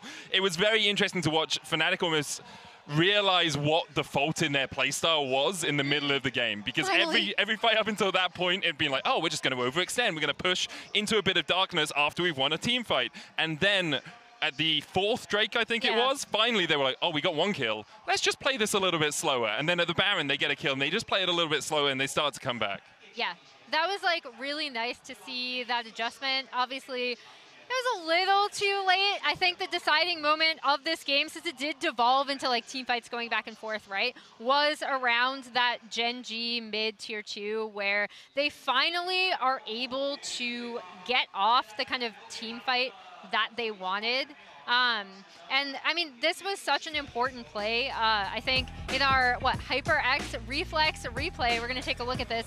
And this is the team fight that they wanted, because we talked about how this team composition works, and when they are able to get a 5v5 off like this, Chovy ult comes down, and Canyon is actually able to get off one of those flanks that he was hoping for the entire series. And alongside that, you have Keen just being this Omega tank disruptor, always on the front line. We saw it in this fight and a couple of other ones. He's 13-1 in the LCK on this Cassante, now 15-1 across the course of the year. You just can't allow him to be this front line, because even if you do kill him, there's so much disruption. You've used so many resources in trying to take him down that the rest of the team, Paze, Chovy, Canyon, can start to collapse. Yeah, and I think it's also notable that it's actually his 8th most played champion, despite only coming out for the 2023 season. And going into this game, he was 73% win rate on it. Yeah, it's pretty good on a lot of champions, but particularly also on this Cassante. You said it there, nightmares for Fnatic. The thing is, the series isn't over, right? But it does feel like maybe some lessons are being learned too tardy in terms of specifically, I want to say, patience. That, for me, is absolutely the name of the game for Fnatic, and it has been for the better part of the year, and maybe even last year. So, yeah, let's hope they did learn it. Yeah, I mean, I think, again, you could see them, like, their thoughtfulness kind of improving as the team fights went on, trying to think, like, okay, maybe we don't go into mid lane and posture without the wave and then allow them to collapse on us, you know? Like, and I think the big thing was, for a lot of this series, it was almost like 8K, 10K gold lead for a little while. It didn't seem like it with the picks that Fnatic were able to make, especially with the 1-2 combo of Razork on Xinjiao and then Humanoid on the Orianna. So I thought that was really, really good for Fnatic. Yeah, I think you have to give them credit there. They made it a much closer game than it should have been. The difference between Fnatic winning a fight and Gen.G winning a fight, though, is so substantial when it comes to gold and presence on the map, right? Every time you see a spike in the gold, it's Gen.G have won one fight, they take a Drake, they take a Baron, they take a tower, and for Fnatic, it's like, oh, we got a kill, maybe we can get a Drake back. Because they were in so much of a hole in the early game, and although Kanye had a bad game, his early was very good. Yeah. It put them in such a hole that it was very difficult for them ever to clamber their way out of it. Makes sense. Fnatic chose blue side again, and fair. They got the closest that they could, I guess, even though it's so rare to say that when you're so far behind in gold. It's just the way it feels, okay? Sometimes it's about the feelings. But now they're going into game 3, and they have a lot to work with, but they also, I think, still have kind of similar issues, right? The problem that Keen is having a tremendous performance that you're always going to be able to fall back on. Humanoid is not having a good time in that lane versus Chovy. Not many mid laners do, but we'd expect a little bit more. That's not coming to fruition, so can you workshop that? Yeah, and I mean, I think the other thing is, right, like this Canyon Kha'Zix is the special that he brought out in Game 4 of LCK Finals, even though, to your point, it didn't look good when he was trying to find those flanks. His early game was really quite good. So I am curious to see what Gen.G now bring out on red side and what Fnatic is going to take on blue. Yes, let's hope at least it's as close as Game 2 was. That's all we can hope for. No, we can hope for more, but no. 3-1. 3-1. 3-1. Your prediction. Perhaps. We'll see. Can Gen.G close it out after this game as we head over to a break? We'll be right back.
Excuse me, would you mind taking a picture of us? Oh, no problem. Thanks. Ooh, yes, problem.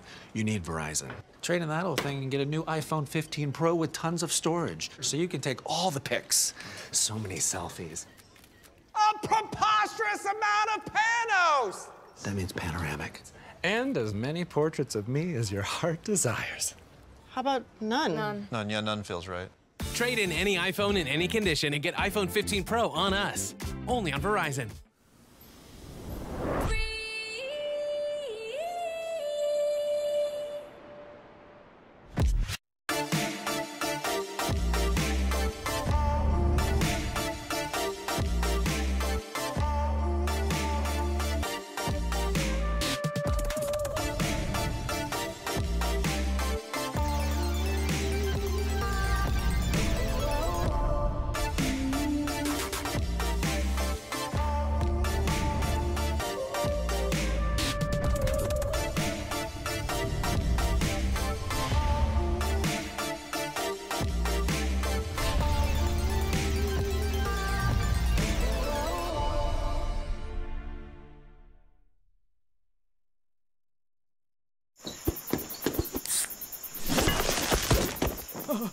Red Bull gives you wings.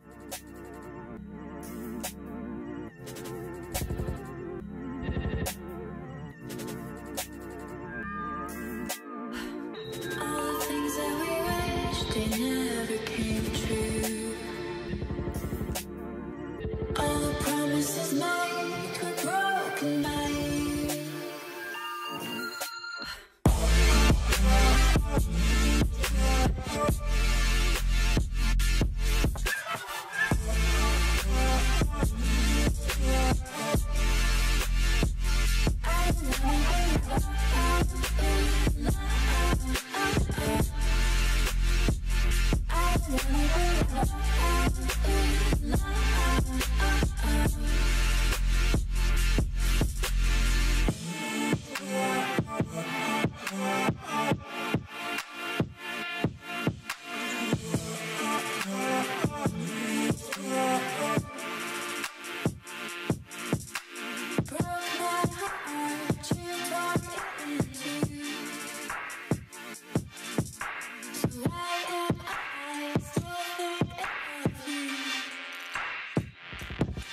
Welcome back, ladies and gentlemen, to MSI 2024, and we are jumping straight in to Champ Select, powered by Omen and HyperX. And Kasante's banned, baby. There we go. We did it. We finally got there. That removes Keen's pool, right, guys? Yeah. Right? Yeah, no, he doesn't have any other champions. Perfect. After that. Excellent. Yeah. Okay, we're going to game 4. Let's see what Keen can cook up in the top lane. Obviously, just he hasn't a bit been of banter. playing for very long. Yeah. So. It's a good point.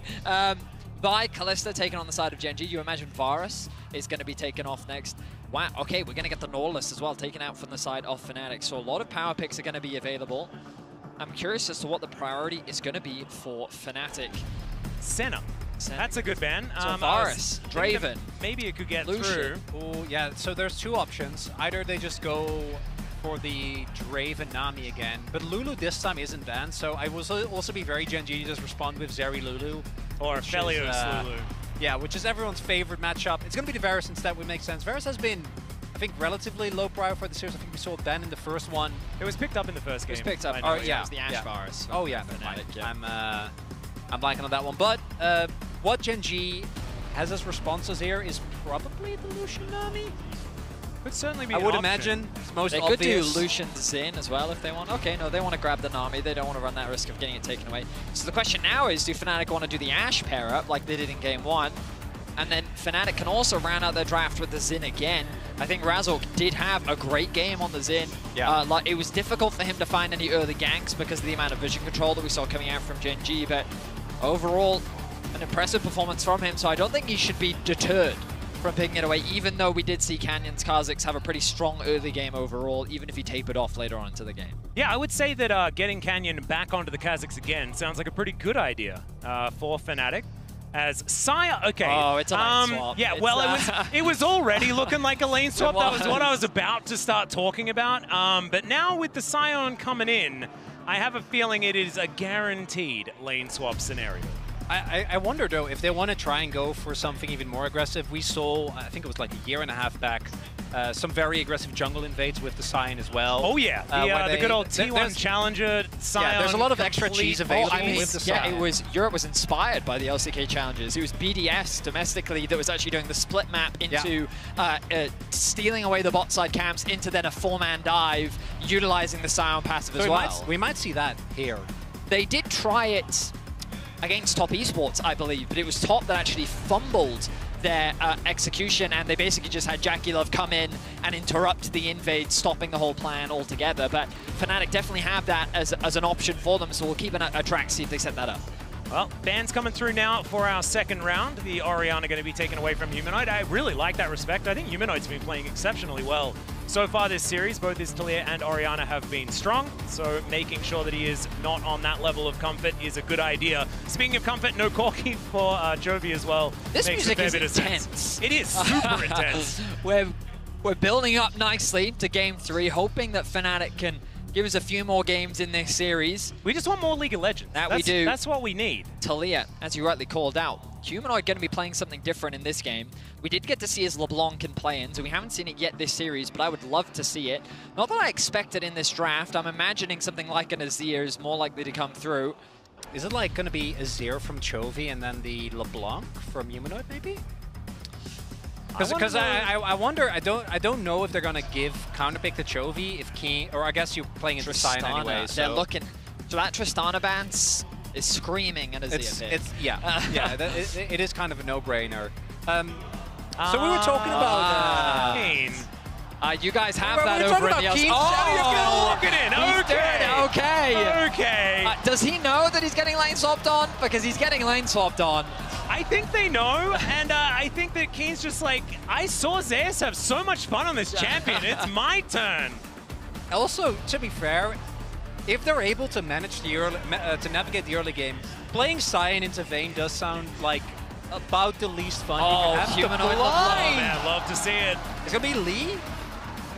Imagine Lee is the no-brainer option. Razork's Lee could also do the Xin. Xin was also really good. I wouldn't mind it. I think Xin also really good into Lucian because you can eat Collings without too much risk. Well, this is Poppy could also be really good here, but I guess if you want a stronger mid jungle, the Xin Zhao makes more sense. All right, so a very powerful mid jungle duo coming out from Fnatic. Now, what's Chovy cooked up for us as an answer? I don't love Aurelion Sol into LeBlanc. He's there's a little bit of a wry smile on his face, which I'm a little worried about, and instead we'll just okay, the dragon once again. Or the Azir. I think Azir is often something that Chovy gets bullied into playing by Gen.G. He's not necessarily been someone that said, I really like playing it. And Lehens will pick the dragon for him, so he's back on to having fun. And that confirms that Keen is playing the Vayne in the top lane. And we also know, like we already knew, and I think that Gen.G also already knew that the lane swap was coming, but Fnatic do have a very powerful bottom lane, so I don't necessarily, like, it looked at the beginning of the draft like it's Gen.G that had the pressure on them to swap, and now it's feeling like it's the other way around, but the Sion's there, so Fnatic should be able to do it pretty well. I don't really understand, but I'm excited to find out. I'm excited to find out. I'm very much expecting something like a split map to try and basically cut Canyon off from assisting the bot side of the map. But we'll see how things go. We look back to game 1, and even though the bot lane struggled from Gen.G, they were able to make their top lane work to perfection.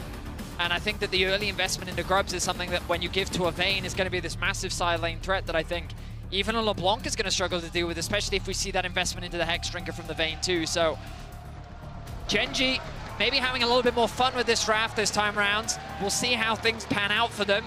I'm excited as Fnatic jump onto the Rift for game 3. It is feeling like this is the draft that Fnatic has the most winnability in. I don't know whether yeah, that's what I'm going with. It's real. I'm going to lock that one Trust forward. him. And yeah, the Vayne from Keen has not been tested. He has been a fantastic Quinn player in the past, and we do know Keen in the distant past as a very powerful, aggressive top lane player, loved to play split push, but not necessarily in his time on Gen.G. Often it's tank duty as Fnatic make their way out as a 5-stack onto the Rift here. Backs against the wall. They need to win this game if they want to stand a chance in this series. And already, Chovy taking a bit of damage here, electrocuted as well from Humanoid. Enemy forced back to base. Fnatic getting that early vision. We talked about the potential invade from Fnatic, trying to cut off Canyon from the bot side of the map, and it looks like they're going to have that option available to them. Great initial start. Gen.G immediately cross-mapping. Yeah, you've got Lehens already on the top side of the map, so it looks like... I mean, it's Gen.G actually sending their bot lane up towards top, knowing that this is coming. Yeah, the interesting thing is, like, what are they going to do about Keen? Because Keen, unlike last game, is playing something that is very resource-intensive, that does really want to try and get into that 1v1. And right now, with the sign, the entire bottom half of the map is just inaccessible to Gen.G. But here's Keen. He can be a real nuisance here. Yeah. Yeah, and he's ghosting out immediately. There's the flash from Humanoid, and he absolutely had to do it. You had to respect that. Gives him the thumbs up. This is a very common strategy when the swap does come through. The top lane is just going to be roaming around mid. We saw it from Oscar earlier. Humanoid now getting very low. You would expect Humanoid to be losing out on these trades during the early levels because LeBlanc really needs that level 3, the full combo, to be able to be threatening in the 1 versus 1. So Chovy going to have that pressure. With Keen hovering around, just going to make things even worse for Humanoid in the early levels. You see there as well, it was the moment that Humanoid distortions in to try and get a good trade. Keen was at the ready. Problem, still of course, here. yeah, He's still not here. leaving. That's going to be a whole lot missed because Oscarinen obviously being signed, I think particularly with Unsealed Spellbook, should be fine to, even if he ends up going down, like, if he is able to catch most of the wave, still not going to be too sad about it, but it looks like Keen is instead just going to stick around here in mid. Yeah, I don't know whether this strategy is necessarily going to work out, but I imagine Chovy's not super psyched about someone here potentially ruining up his farm. You know this is coming. Yeah. But even if Oscar dies, he has the passive to be able to soak up a lot of the wave.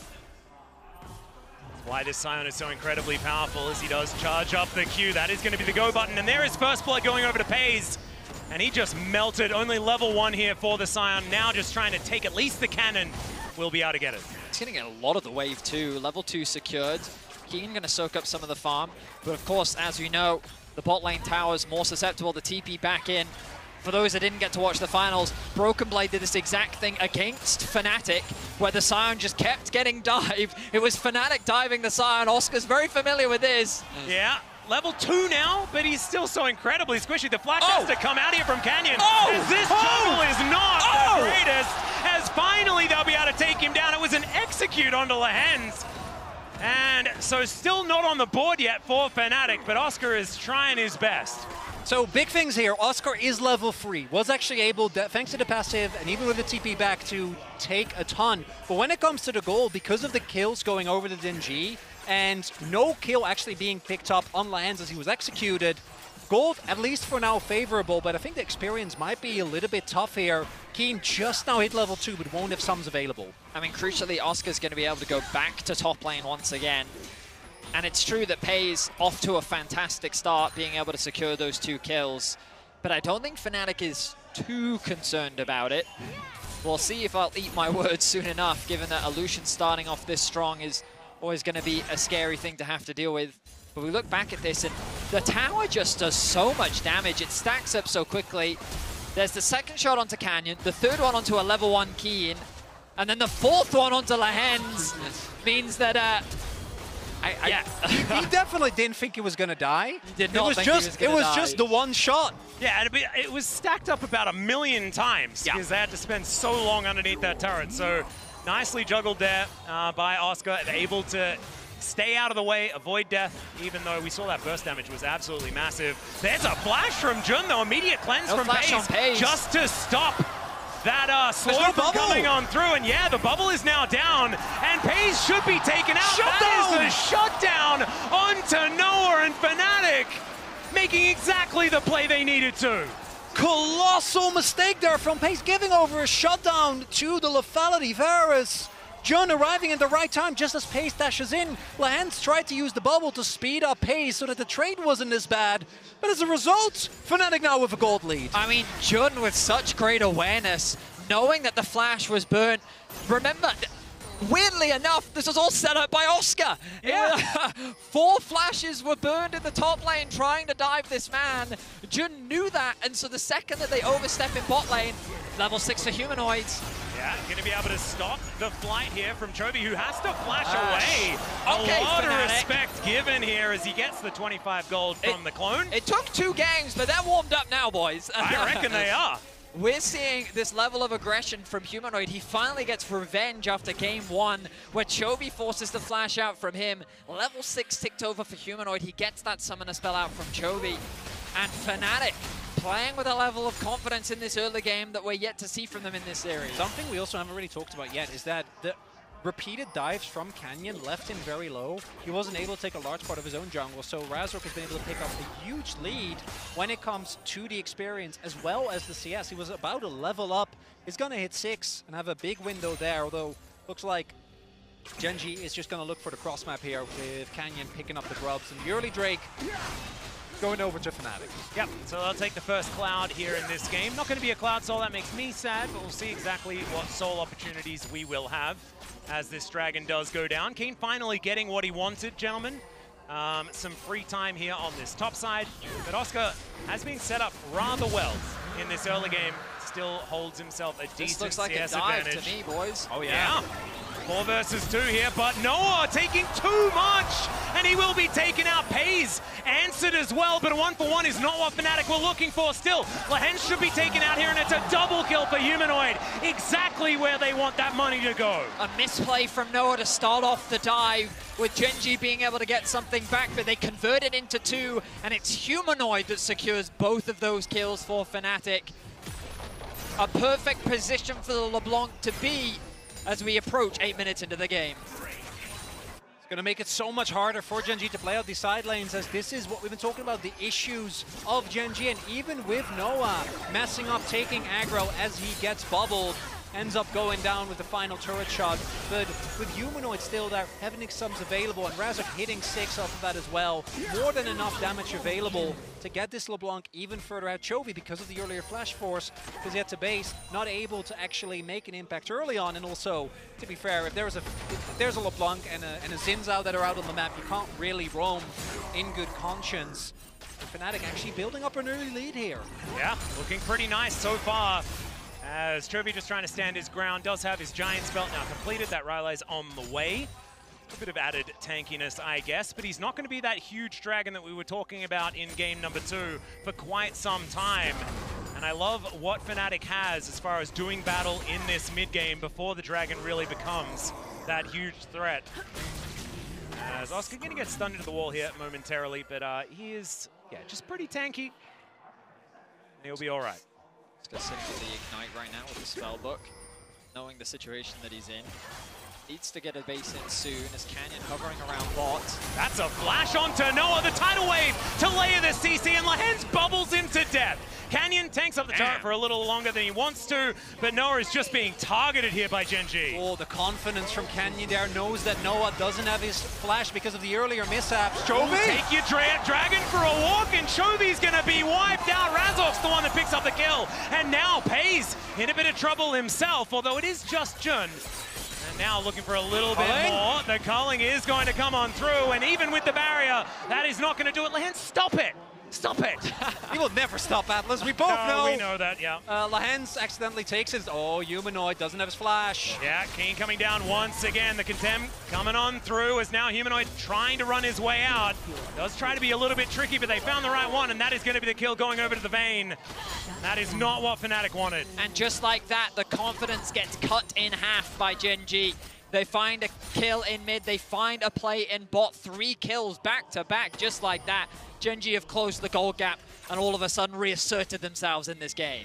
Chovy, while that mid lane play was happening, Keen for the second time this game makes Humanoid suffer. Chovy catches the wave on top side. And that gold lead that we were talking about earlier seemingly evaporated. Of course, Gen.G, not the biggest lead, but they're not going to feel too bad with how rough that early game was. I mean, Canyon has been making moves on the map, obviously involved in those early dives, but if we look back at this bot play, we're not even going to get the chance. It's just going to be the culling execution. Yeah, immediately levels up and immediately presses R and Jun dies. There's not a lot that he can do. Nicely done that by the bot lane of Gen.G. And we didn't get to see it, but that beautiful drift from Canyon into the bot lane lands a great ultimate, has to commit the flash, but it was worth it. Lucian now with the fully completed first item in the static shiv. Noah trailing behind him. A lot of an experience advantage though, as 6 Grub's gonna go in favor of Gen.G. Yep, Noah also does still have a decent CS advantage, so this Varus isn't as far behind that, as these 2 deaths might tell you. As Pays now dashing on top of Oscar. A fair bit of damage here, but does, of course, have the Soul Furnace. Has some ability to keep himself alive as the Decimating Smash coming on down. Lens trying to augment this. Is the Ignite just going to be used to say, please leave me alone? It's going to acquiesce, at least for now. And there with the swap, Noah and Jun showing up. They do deny Gen.G the full grubs. I don't know if that alone is enough as Arrow. And he's just going to hit him. He just walked into it. There are still minions here available, though, and he just dashes out of the way. Great ulti from Oscar, though, and Humanoid gets in there, takes down the Lucian. And that is a killing spree now for Humanoid, or at least close to, as Lehens has to tidal wave, and is now looking to try and speed himself up with the Tidecaller's Blessing. No flash available, though, now, and it's going to be another one. Shut down gold going to Humanoid as he kills the support. And Fnatic again see the bot lane of Gen.G and go, we can take him. We can make it work. Jun sets it up, trying to make up for his last mistake, and man, does it pay off. Pays going down, Lehens going down, and now the return gank from Gen.G. Yep, Razork just trying to stop Canyon from getting down here, but Keen, he wants it. Oscar might be able to get out, but Razork gonna have to die for his sins, as it turns out. That's gonna be Keen grabbing that kill with the empowered tumble auto attack, and they'll take a dragon as well off the back end. We'll get to find out which soul we're gonna get this game. Razork, I think he was hoping to buy enough time for Oscar Renin to be able to TP back into the fight. Unfortunately for him, there wasn't enough Lehens. Oh my god, okay, he just pops like a balloon. That is Chains of Corruption, but a great Captain Jack here from Pays, as he does manage to get out of the way of the piercing arrow as well. The flash forward from Humanoid, not quite able to get the kill yet, he misses the chain, and they go 1 for 1. And now the skies are descending onto Noah once more. He'll be taken out also, and now it's Chovy just flying towards Jun, who is going to be swept up. And now the dragon is becoming a problem again. Fnatic needs to chill out. No, I love this, man. This is so hype. They keep trying to force these skirmishes, and respect to Gen.G. I talked about it at the start of this series. Fnatic love to bring you down into the mud and fight where it is dirty. And Gen.G said, you know what, screw it, we'll meet you down there and let's go toe-to-toe. It starts with Lehens losing his life, and then it devolves into madness. As Pays with a great cleanse, Noah, the flash Q missing. So as a result, he almost ends up going down. And then Humanoid wants to ensure, I think he thought that he would get it, but with just a dash forward, not going to be enough. Chain's not hitting. And I am impressed by Fnatic because you know how little teams Gen.G goes this insane against? Well, Keen is going to have to get rid of this Scion. That was a good flash, exactly the angle he needed. And the Hen's going to just get hit by an arrow in base. Well, like, sometimes you got to catch it. You know, he was playing catcher. Why? That's how it works in baseball, isn't it? There's always that guy that... yeah, the guy that catches. Yeah. That's what Lance is doing. Yeah, that's what he was doing. Nailed it. The bot lane of Gen.G has been involved in 6 of the team's 10 kills, but also all of the deaths. Yeah. All of the... Oh, except well, actually, the one yeah, Chovy technically has. no. There was an execution, that's why. I remember. Lance has one execute. Yeah, all right, fair enough. I still think your point stands, though. I would say it definitely. I'm not going to technically it's not even flame. This. It's just more to the point that this game has all been about bot lane. Yeah. And like we've seen, look, Fnatic's bot lane is exactly doing much better on the score department, right? So it's just been a bloodbath. And it's funny how like Noah's aggression really isn't converting into much, but it's benefiting massively for Humanoid. Now he needs to be the carry. I think Lehens may just die again, but no, the chain is going to go wide. Still gets a tidal wave out of them. And Chains of Corruption going to connect onto Pace, who just sidesteps once again. Looks for a little bit more damage here as Razok pokes his head in, but it looks like Fnatic will just back away for now. Just to prove how old I am as a caster, this Humanoid gameplay reminds me a lot of FLICKR back in 2013. Do you remember the old support killer FLICKR on the block where he just sit in Fog of War and he just murder your support everywhere? It feels like Humanoid has come in and said, Lehens, I got a bone to pick with you, and he is just out for blood as he looks to try and kill this fish. And it's a really good game plan against Lehens. Yeah, and that is a great interruption, but the ulti comes down. Chovy doesn't even look at the explosions, but now Humanoid finds the backline once again. The chains will connect, and he will grab the execution, but he's going to have to sacrifice himself forward. And now Chovy going to get knocked up on the back end. I thought maybe it'd be his moment, but now Keen making his way in. The Condemn into the wall. The Xin Zhao's dead, and I think Keen may just be able to wipe the rest of this one. Double 80 carries chasing after the Scion, but with the turret still up, he is going to be able to make his way out.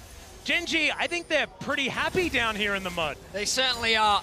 Really nice initiation from Gen.G, locking down the bot lane, setting up the Wombo combo with Canyon and Chovy. When Fnatic tried to find the re-engage, Gen.G just positioned better. Pays is under really no threat. And you can see Chovy in the midst of all this madness still finds himself at 4-1-2 on his Space Dragon. Yeah, no, it really is. It's the top side of Gen.G. You're looking at you guys doing great. Keep it up. And the bot side of both teams, honestly, just going in, going aggressive. Here you see the threat of that Sejuani combined with Asol. It's a really nice bubble on Lehens, but because Frozen and Oscar, he doesn't have a way to keep himself alive. And this is where he gets a little bit silly as we see Humanoid maybe in trouble. Yeah, continuing to get silly, but Razok is going to be here. Humanoid just going to turn it, and they just wipe out Keen. Still, Canyon's pretty dangerous, but now it's Oscar turning up. And this is 1 versus 3. I don't think that you're going to take that one, Canyon. The chain, he just takes Bristle for a walk, and Humanoid grabs yet another one. Gen.G, they'll trade as they often do for the turret in the mid lane, but that is 2 kills going over to Fnatic on the back end of it. And there is nothing in this game. This is dead even right now. See champion, try to kill champion, Phil, and get killed. Gentlemen, you know, a lot of people online criticize LEC gameplay, but here it is, welcome. This is a classic LEC game. Gen.G seems more than happy to buy into it. They really are. And out of literally any single LCK team, Gen.G's the most unlikely. If you told me this was T1, I'm like, yeah, of course. You know, they love getting dirty, they love going down.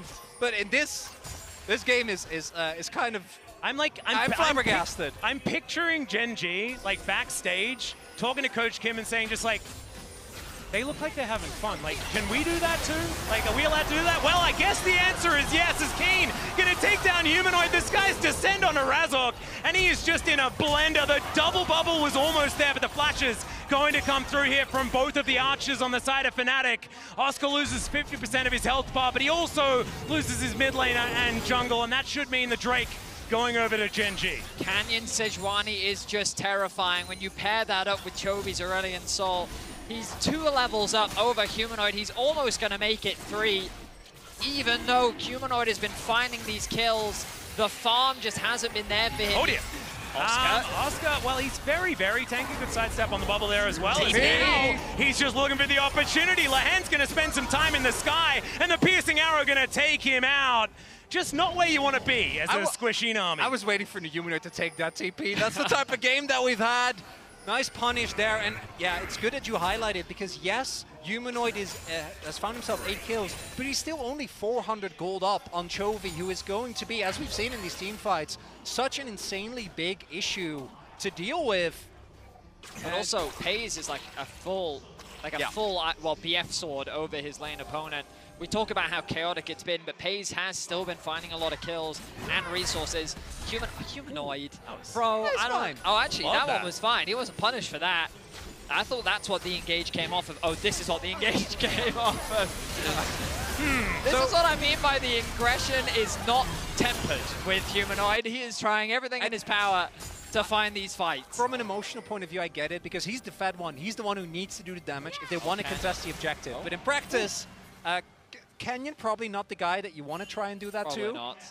Canyon is more than happy to take that test. He will press R. He absolutely will, and he indeed did. It's only 1,000 gold in it though. CHENGDU with a bit of an advantage there. Baron has just spawned, swam into that pit, and now that is another objective to look out for on this map. I think this is still anyone's game though. We might be able to get to a game 4. It is still possible.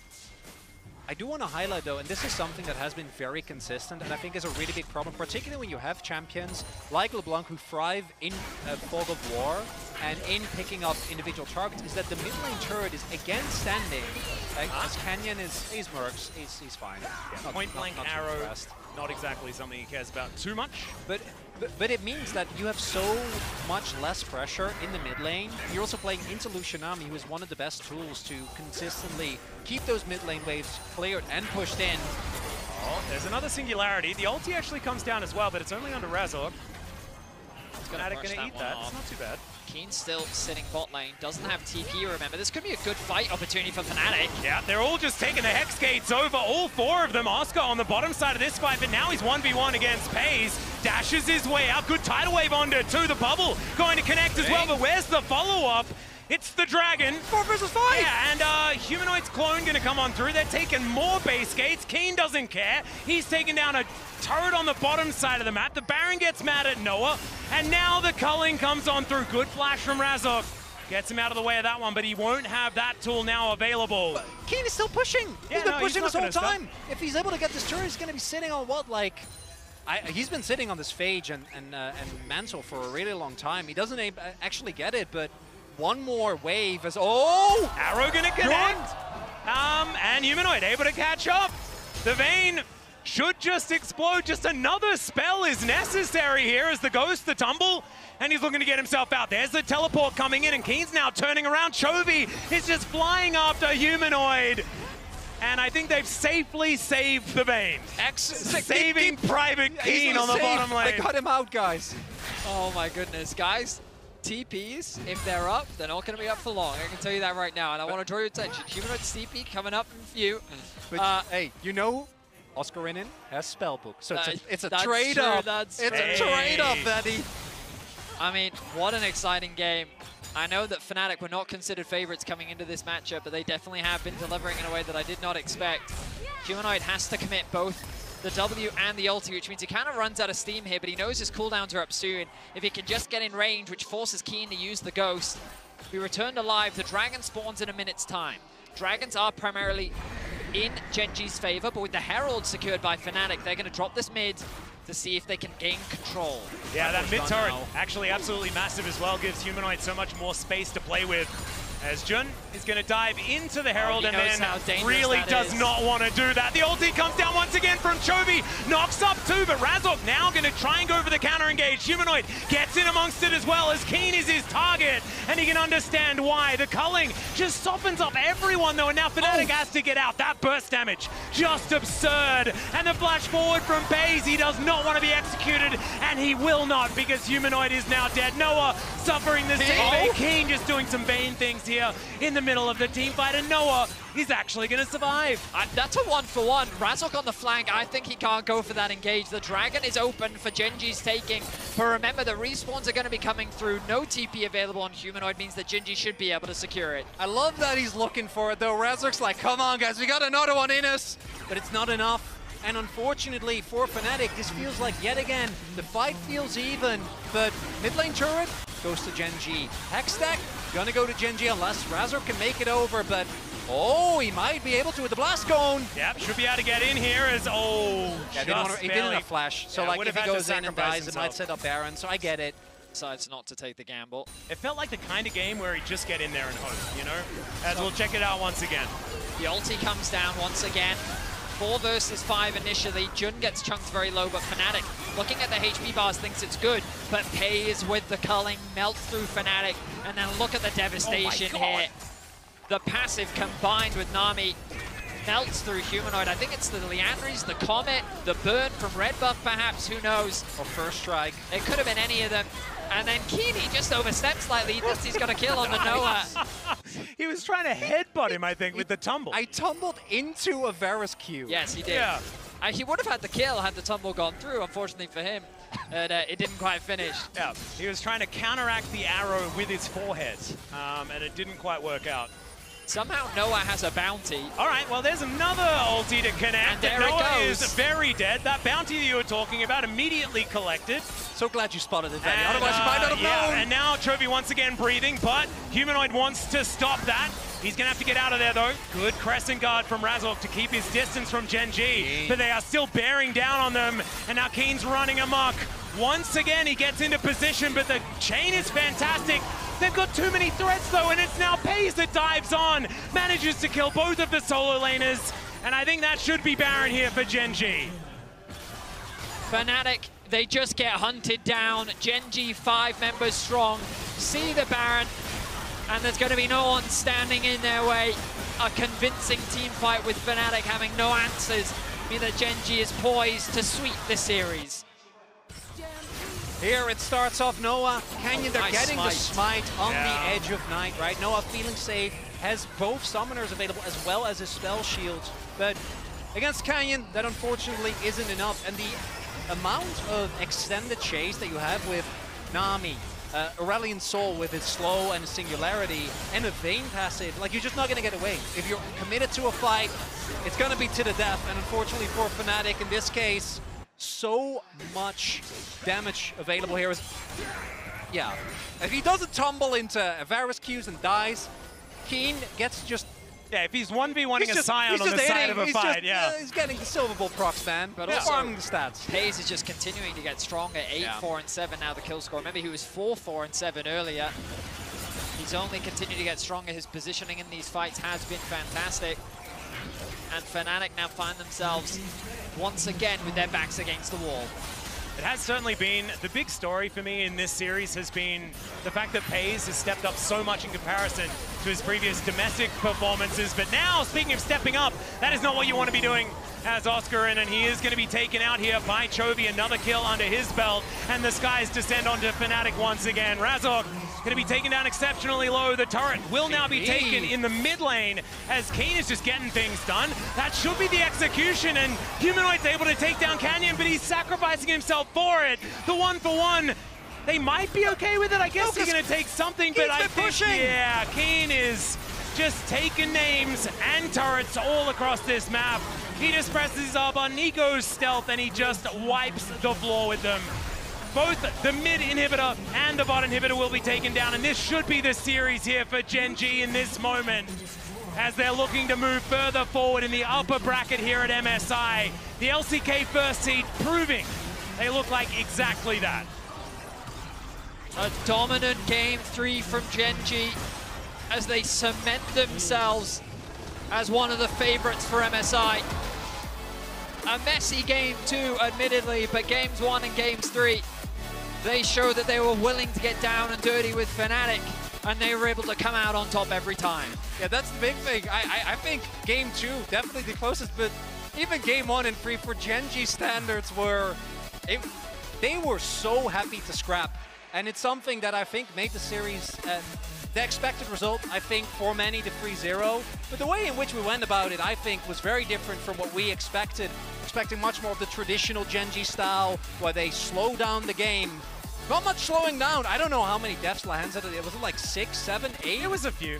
One of them wasn't a real one, though, Chronicle. Oh, one was an actual. You know. Okay, I'm sorry. Right? I'm sorry. I actually think that this gives... It's good for both teams in my mind, right? I think a lot of people expected a 3-0 from Gen.G, but I think a lot of people also expected that this series would look like the LCK first seed just rolling over the top. That's not what this told me, but also Gen.G were having way more fun. And when you see Gen.G having fun, I think that that means good things moving forward in the tournament as well. But we're heading over to the analyst desk, but stick around for the Verizon post-game interview with Fnatic's Humanoid in just a few minutes. And later, we'll hear from Gen.G's Ken. Thank you so much. Just a little explanation there in terms of the interviews, because you might say, why are we talking to Fnatic first? It has to do with the system backstage and the priority you get. And since the LCK team won, the LCK broadcast gets priority for the interview, et cetera, just to make sure, because... And we're Fnatic biased. We love him so much. Yeah. I disapprove. Yeah. But of course, it was Gen.G that took it, and only right prediction on the analyst desk. But that's true. Neither here nor there. But as you said, Emily, but it felt like it was a 3-1, but that doesn't buy you anything. No, it doesn't. And when we look back at the, like when history looks back on this, we absolutely forget how close best of 3 can be. I think the big thing for... So it was best of 5, sorry. The best of 5, wow. The big thing for Fnatic is that we saw some, like, working on it a little bit, especially in game 2, I think.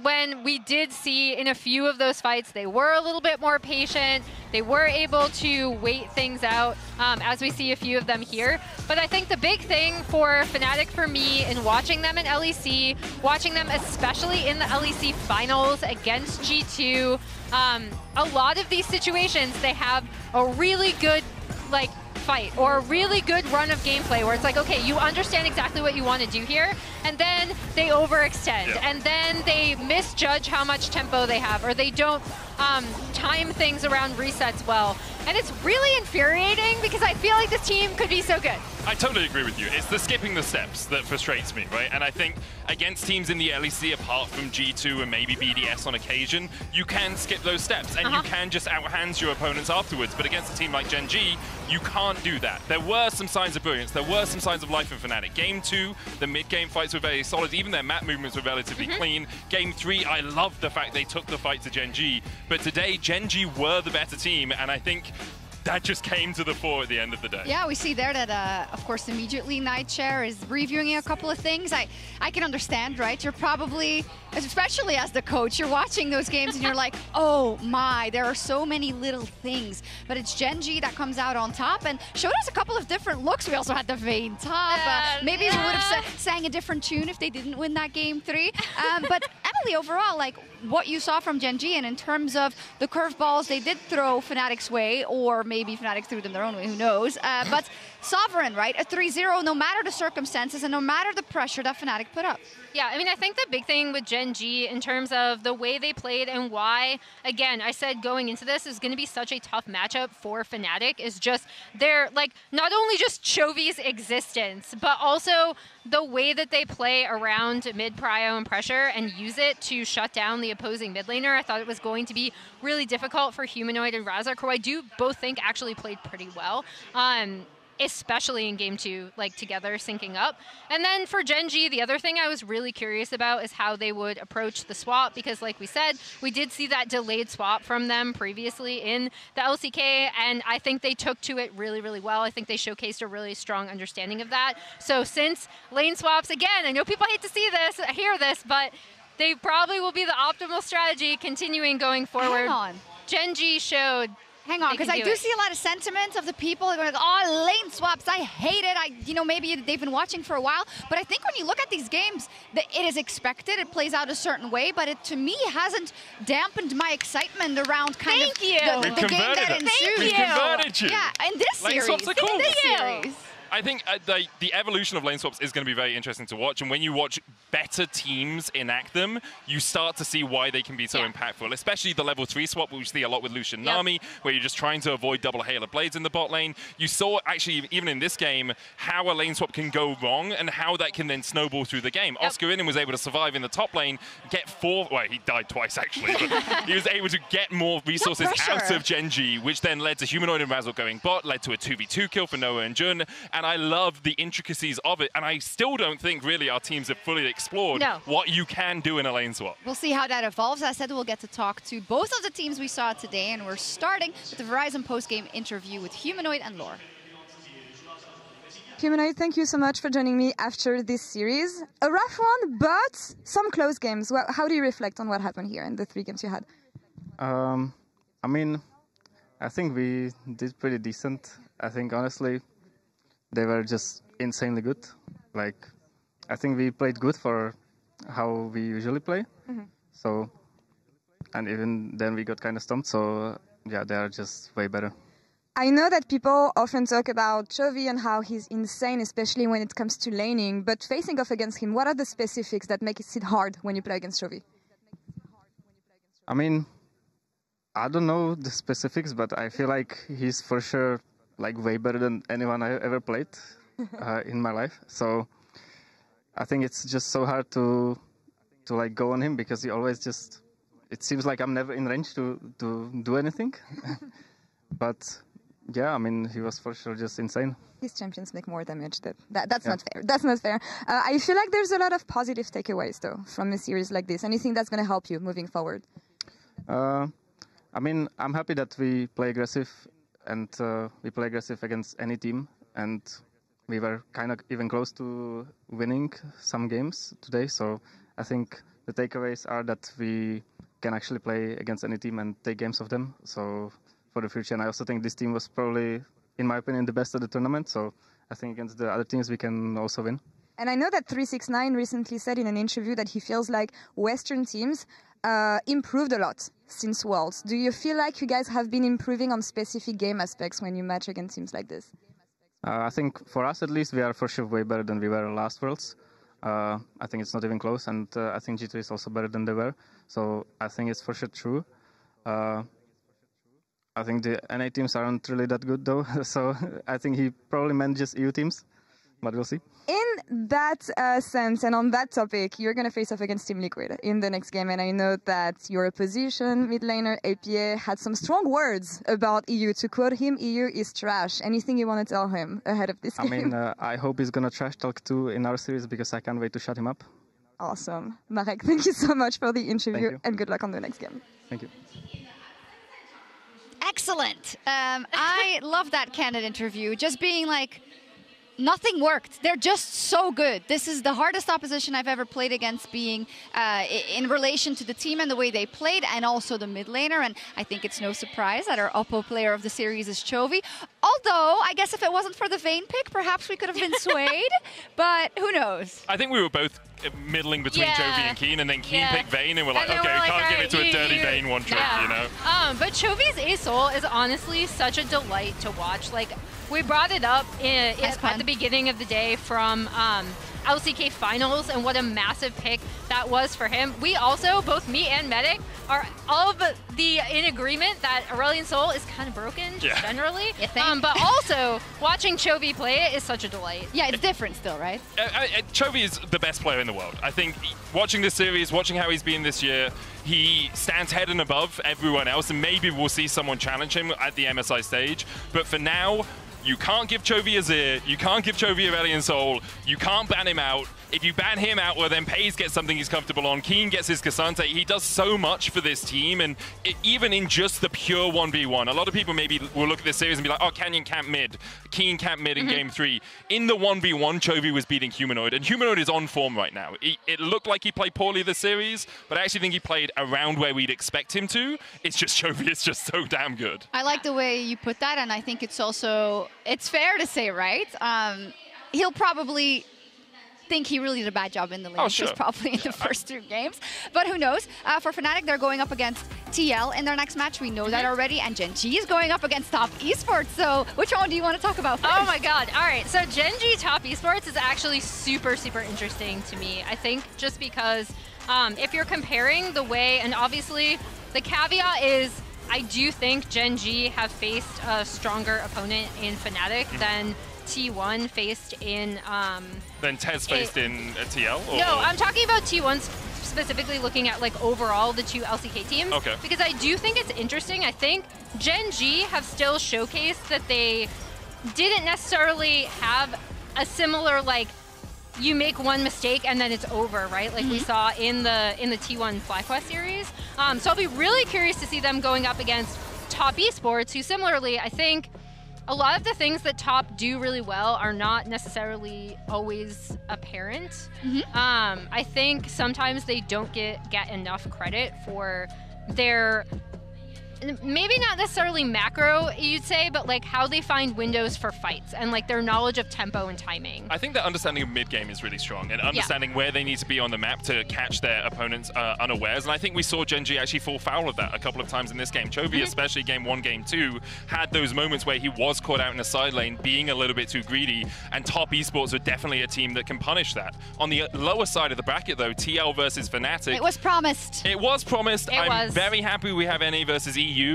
I don't think I'm putting my Euphoria hat on when saying the team's performances so far, Fnatic should win this series. I think you're right, but I am scared because one, I haven't gotten over Worlds yet, but secondly, I think it sometimes is a case where Fnatic can fall into their old shortcomings again. If they don't take the right lessons from how close this series was, and if they feel, which hopefully they won't, that they should win this series, right? And we've seen that mistake being made by FlyQuest as well, right? As we heard it in the post-game interview. It is something that happens.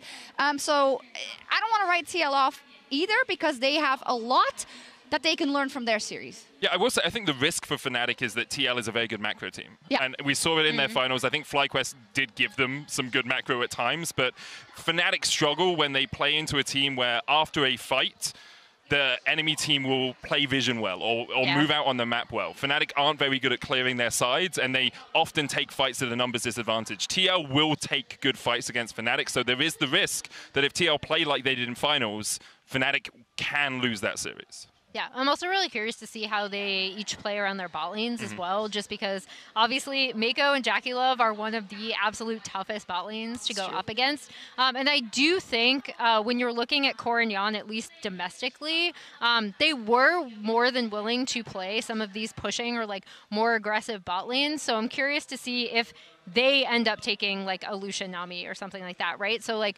I would still actually favor Fnatic, but that is something to watch out for from Team Liquid side. Yeah, and maybe we can talk about Fnatic's bot lane later as well. But first we will join Lore with Jisun and Canyon for the Verizon post-game interview. Canyon, thank you so much for joining me after this series. 축하드립니다. Amazing series against Fnatic. I want to talk about what you think you could have done better, because even though you've been decisive, do you think there's some areas of improvement from this series? 네, 가장 먼저 인터뷰 너무 감사드립니다. 오늘 경기 돌아봤을 때 이 부분은 좀 더 잘할 수 있었겠다 싶었던 순간들이 있나요? 일단 2세트 때 이제 제가 카직스를 했는데 이제 초중반까지 엄청 잘 굴렸는데 이제 처음 데스가 좀致命적이었다 생각해서 그 데스 이후로 계속 실수가 나왔는데 처음 데스 때 좀 더 그때 확실하게 굳혔으면 그냥 무난하게 이겼을 것 같습니다. I want to talk about game 2 when I played Kha'Zix because I was going really well and snowballing really fast until the mid-game. And then my first stats was really, really critical, and then it was followed up by multiple mistakes. So I think I should have played kind of safer maybe and solidified the lead we had over there, because I don't think that was ideal over there. I'm really happy you mentioned Kazakhs actually, because it's the first time we see the champion in the tournament. And I know that you've been playing it also in the LCK. How much do you think it fits in the current meta? 카직스 말씀을 해주셔서 사실은 너무 기쁜데 여쭤보고 싶었던 점이 있었습니다. MSI에서는 아직 한 번도 등장하지 않았는데 이제 캐년 선수는 LCK에서도 활용을 하셨잖아요. 카직스가 지금 메타에 잘 맞는 픽이라고 생각하시는지 어떻게 평가하고 계신가요? 일단 카직스 같은 경우는 뭐 솔직히 막 엄청 주류 픽이라기보다는 상대 챔피언을 보고 이제 뽑을만 하다 싶으면 뽑는 챔피언이라 생각하고 지금 메타랑 솔직히 막 그렇게 어울리는 픽 같지는 않아요.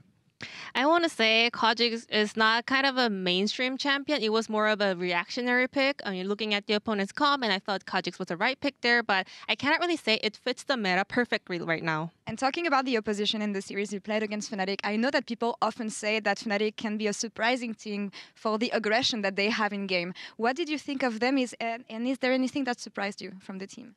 또 많은 분들이 푸나틱에 대해서 이야기를 할 때 좀 플레이적으로 상대방을 놀라키게 할 수 있는 그런 팀이다, 그런 저력이 있다라고 평가를 하고 계시는데 오늘 플레이하면서 상대해 보면서 좀 느꼈던 그런 예상치 못한 이런 플레이가 나오네 싶었던 순간이 있나요? 일단 처음부터 시작하자면 일단 2세트 때부터 약간 엄청 약간 한타 싸움에서 자리를 좀 최대한 안 뺏기려고 엄청 잘 하더라고요. 그래서 한타를 엄청 잘한다 생각했고 3세트 때도 이제 르블랑이 좀 엄청 초중반에 엄청 무섭게 잘 약간 해주고 다녀서 그런 점이 좀 잘했다고 생각합니다. Yeah, especially game 2, I realized they're really good at holding position prior to team fights and they're not letting it go. So I was like, whoa, they're really good at team fights and team fight setups. And also game 3, LeBlanc from Humanoid was really powerful, especially early to mid game. I could tell he was literally jumping on top of the enemies. It was really scary. Now, on your side, we chose Chovy as the player of the series today. And it's actually the first time I see you internationally with another mid laner. Talk me through the relationship and synergy you have with Chovy. 오늘 또 영어 방송에는 초비 선수가 플레이 오브 더 시리즈에 뽑혔고 이제 또 캐년 선수가 이렇게 국제전에서 새로운 미드라이너와 모습을 보여준 것도 처음인데 초비 선수와의 이런 팀워크 관계는 또 어떠신가요? 일단 초비 선수 같은 경우는 이제 거의 실수를 하지 않고 항상 뭐랄까 거의 항상 잘하는 게 좀 약간 기대값이라서 항상 든든하고 이제 미드 정글 같은 경우는 그래도 게임 하는 내내 좀 서로 생각이 비슷하다고 생각해서 잘 하고 있습니다. Yeah, I mean Chovy, he's a player that kind of never makes mistakes and he defaults to just playing really well. So having a mid laner like Chovy is very reliable, you know. And also speaking of the synergy as mid jungle duo, I think we're pretty much on the same page in terms of our game plans, so we're having a great time together. Definitely shows with how strong you guys look. Now, last question, moving forward. Top Esports, TN in the jungle. Any thoughts on this matchup and your position? 마지막으로 다가오는 탑 e스포츠전 그리고 맞상대인 티안 선수에 대한 생각 한마디 부탁드립니다. 티안 선수 같은 경우는 이제 확실히 대회를 좀 몇 경기 봤는데 좀 선호하는 픽이 뭔지도 좀 대충 느낌을 알 것 같고 그래서 그거까지 다 생각하면서 잘 준비하면 충분히 이길 것 같습니다.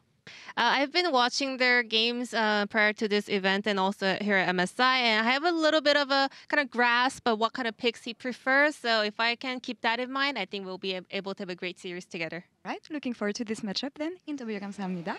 Jisun, thank you so much.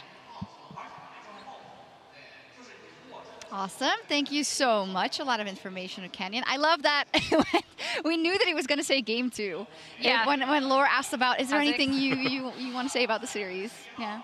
That's what it is. My favorite thing is because we've seen him play this in LCK finals. We've now seen him play it here. It's something he's obviously been practicing. But when asked if it's good in the meta, he's like, I don't think it's actually that great in the meta, but it was good into their composition. Yeah, we'll see. Let's take a look at the schedule for tomorrow. The best of 5s, they keep coming. Oh my God, it might be another 3-0, but no, we believe always in the underdog. BLG versus PSG. Emily, tell me there's a chance for 4 games. Oh, God, this is another really, really tough matchup for PSG into BLG, who we have not seen yet, but are fresh off of their LPL finals win and just a really really dominant team overall throughout this season. I think, you know, I'll go over this more tomorrow, but it's going to be tough for PSG. I'll just say that. It's going to be really tough. PSG should be happy they're here. I think that's where we are. I don't think they can take a game. Eat your words after EU goes like 0-6. I mean, I'm happy I'm here. It's been fun to be next to you both for the LSS today. It's been a fun day. And if G2 is better than Fnatic, and T1 is worse than Gen.G, that's maybe debatable. We get a game. Maybe we get a game on Friday. That's debatable. We'll see. It is debatable. That's it for us today. Thank you so much for a tremendous desk, making the 3-0 very, very enjoyable. We'll be back tomorrow at 11 a.m. Central European and 5 a.m. Eastern. So we'll see you then. Bye-bye. Welcome back, everyone, to the Mid-Season Invitational live from Chengdu, China. Okay, we got this. Alrighty, alrighty. Let's go. By John Razov's going to turn up. Not a lot of information there. The flash forward from my hands, but already we'll be able to make the great escape. There he is. His humanoid comes down. Lance trying to burn him, but it's not going to work. But look, the Pios. They're trolling. I'm coming. I kill him. He's dead.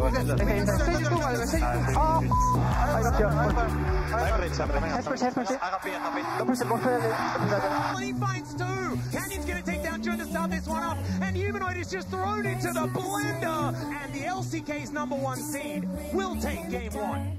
A few of these actions landing, but no offering a fair bit of damage back. But now, Canyon makes his way in. Oh my god! Pace just executes him with the ultimate. No, it's now Razos on top of him. Dangerous time here for the Dragon. There's the all-out. That's a big ride for Humanoid. Now trying to get himself out of there. He flashes before the tidal wave gets there, but Keen, he's gone all out, and he's going to be able to take out Humanoid. He's going to have to flash away. So there's the dive force. Humanoid's going to grab it once again. That's a Baron. We're winning this. He's a big threat, and Fnatic's health bars are so incredibly low. And breathing goes the Dragon. They'll take their chances with the bug, but the Draven is too scary. And Pace should be taken out. That is the shutdown. That's a flash onto Noah. The tidal wave. Lance bubbles him to death. Chovy? Take your Dragon for a walk, and Chovy's going to be wiped out. The culling is going to come on through. Tricky, but they found the right one, and that is going to be the kill going over to the Vayne. The piercing arrows wall, the flash forward from Humanoid. Oh, no! Not quite able to get the kill yet. He misses the chain, and they go 1 for 1. Yeah, Keen is just taking names and turrets all across this map. Yeah, pretty good stuff tonight. The LCK first seed proving they look like exactly that.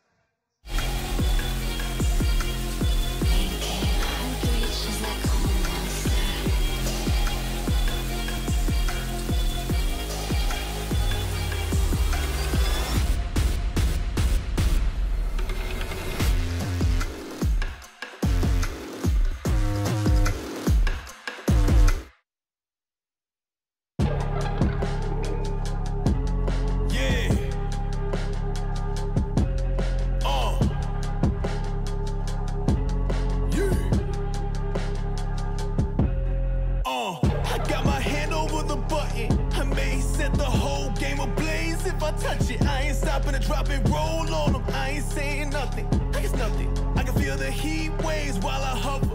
I'm above them. When I feel the pressure start to build, I try to redefine what I find real. I try to redesign all my ideals. I'm feeling like a diamond worth a mil. I lie, doubling down on my fears. I write. When I live now, can reveal my light, bringing my sound to a newfound height. When I look around, it surrounds my life, and the whole process automated. We had to augment all the basics. We here to revise all your statements, indeed not to refine all your payments. I've been accredited beyond paper. The new baseline is beyond labor. They got no leverage, I'm too unstable. I'm ahead of my time and I'll debate it. This is called a heat check. I predated. I just raised it for years. See y'all later. Unrelated reflex y'all created. 93 degrees set on the pavement. All the heat is deep. Way beyond breaking head and neck and knees. Sweat all related. On and off the stage domination. And if you don't want it, you're not gonna take it. I got my hand over the button. I may set the whole game ablaze if I touch it. I ain't stopping to drop it, roll on them. I ain't saying nothing, I guess nothing. I can feel the heat waves while I hover. I'm above them, I got my hand over the button. I may set the whole game ablaze if I touch it. I ain't stopping to drop it, roll on them. I ain't saying nothing, I guess nothing. I can feel the heat waves while I hover. I'm above them. I can write right through my POV. They own when I copy to cut the key. They be on obnoxious and what I see. The people need options, I'm here all week. Movements I'm making, I'm beyond free. Fruits of my labor are beyond sweet. What they gonna take it is be on me. I feel gravity on me increase. This is cold till the middle of July. Walking home, not paying no mind. Nothing but pain when you look in my eyes. There in a day when you might not fry, duck down. Waiting for the moon to arrive, not now. Had a whip AC broke, I'm a bounce. I count too many days I found. My tolerance is bottoming out. Learning lessons, I careen it, they won't get it. If you don't adapt and see yourself omitted. I'm too busy manifesting dreams until I live it. I'ma make them feel the heat, that's my incentive. Press it. I got my hand over the button. I may set the whole game ablaze if I touch it. I ain't stopping to drop it, roll on them. I ain't saying nothing, I guess nothing. I can feel the heat waves while I hover. I'm above them. I got my hand over the button. I may set the whole game ablaze if I touch it. I ain't stopping to drop it, roll on them. I ain't saying nothing, I guess nothing. I can feel the heat waves while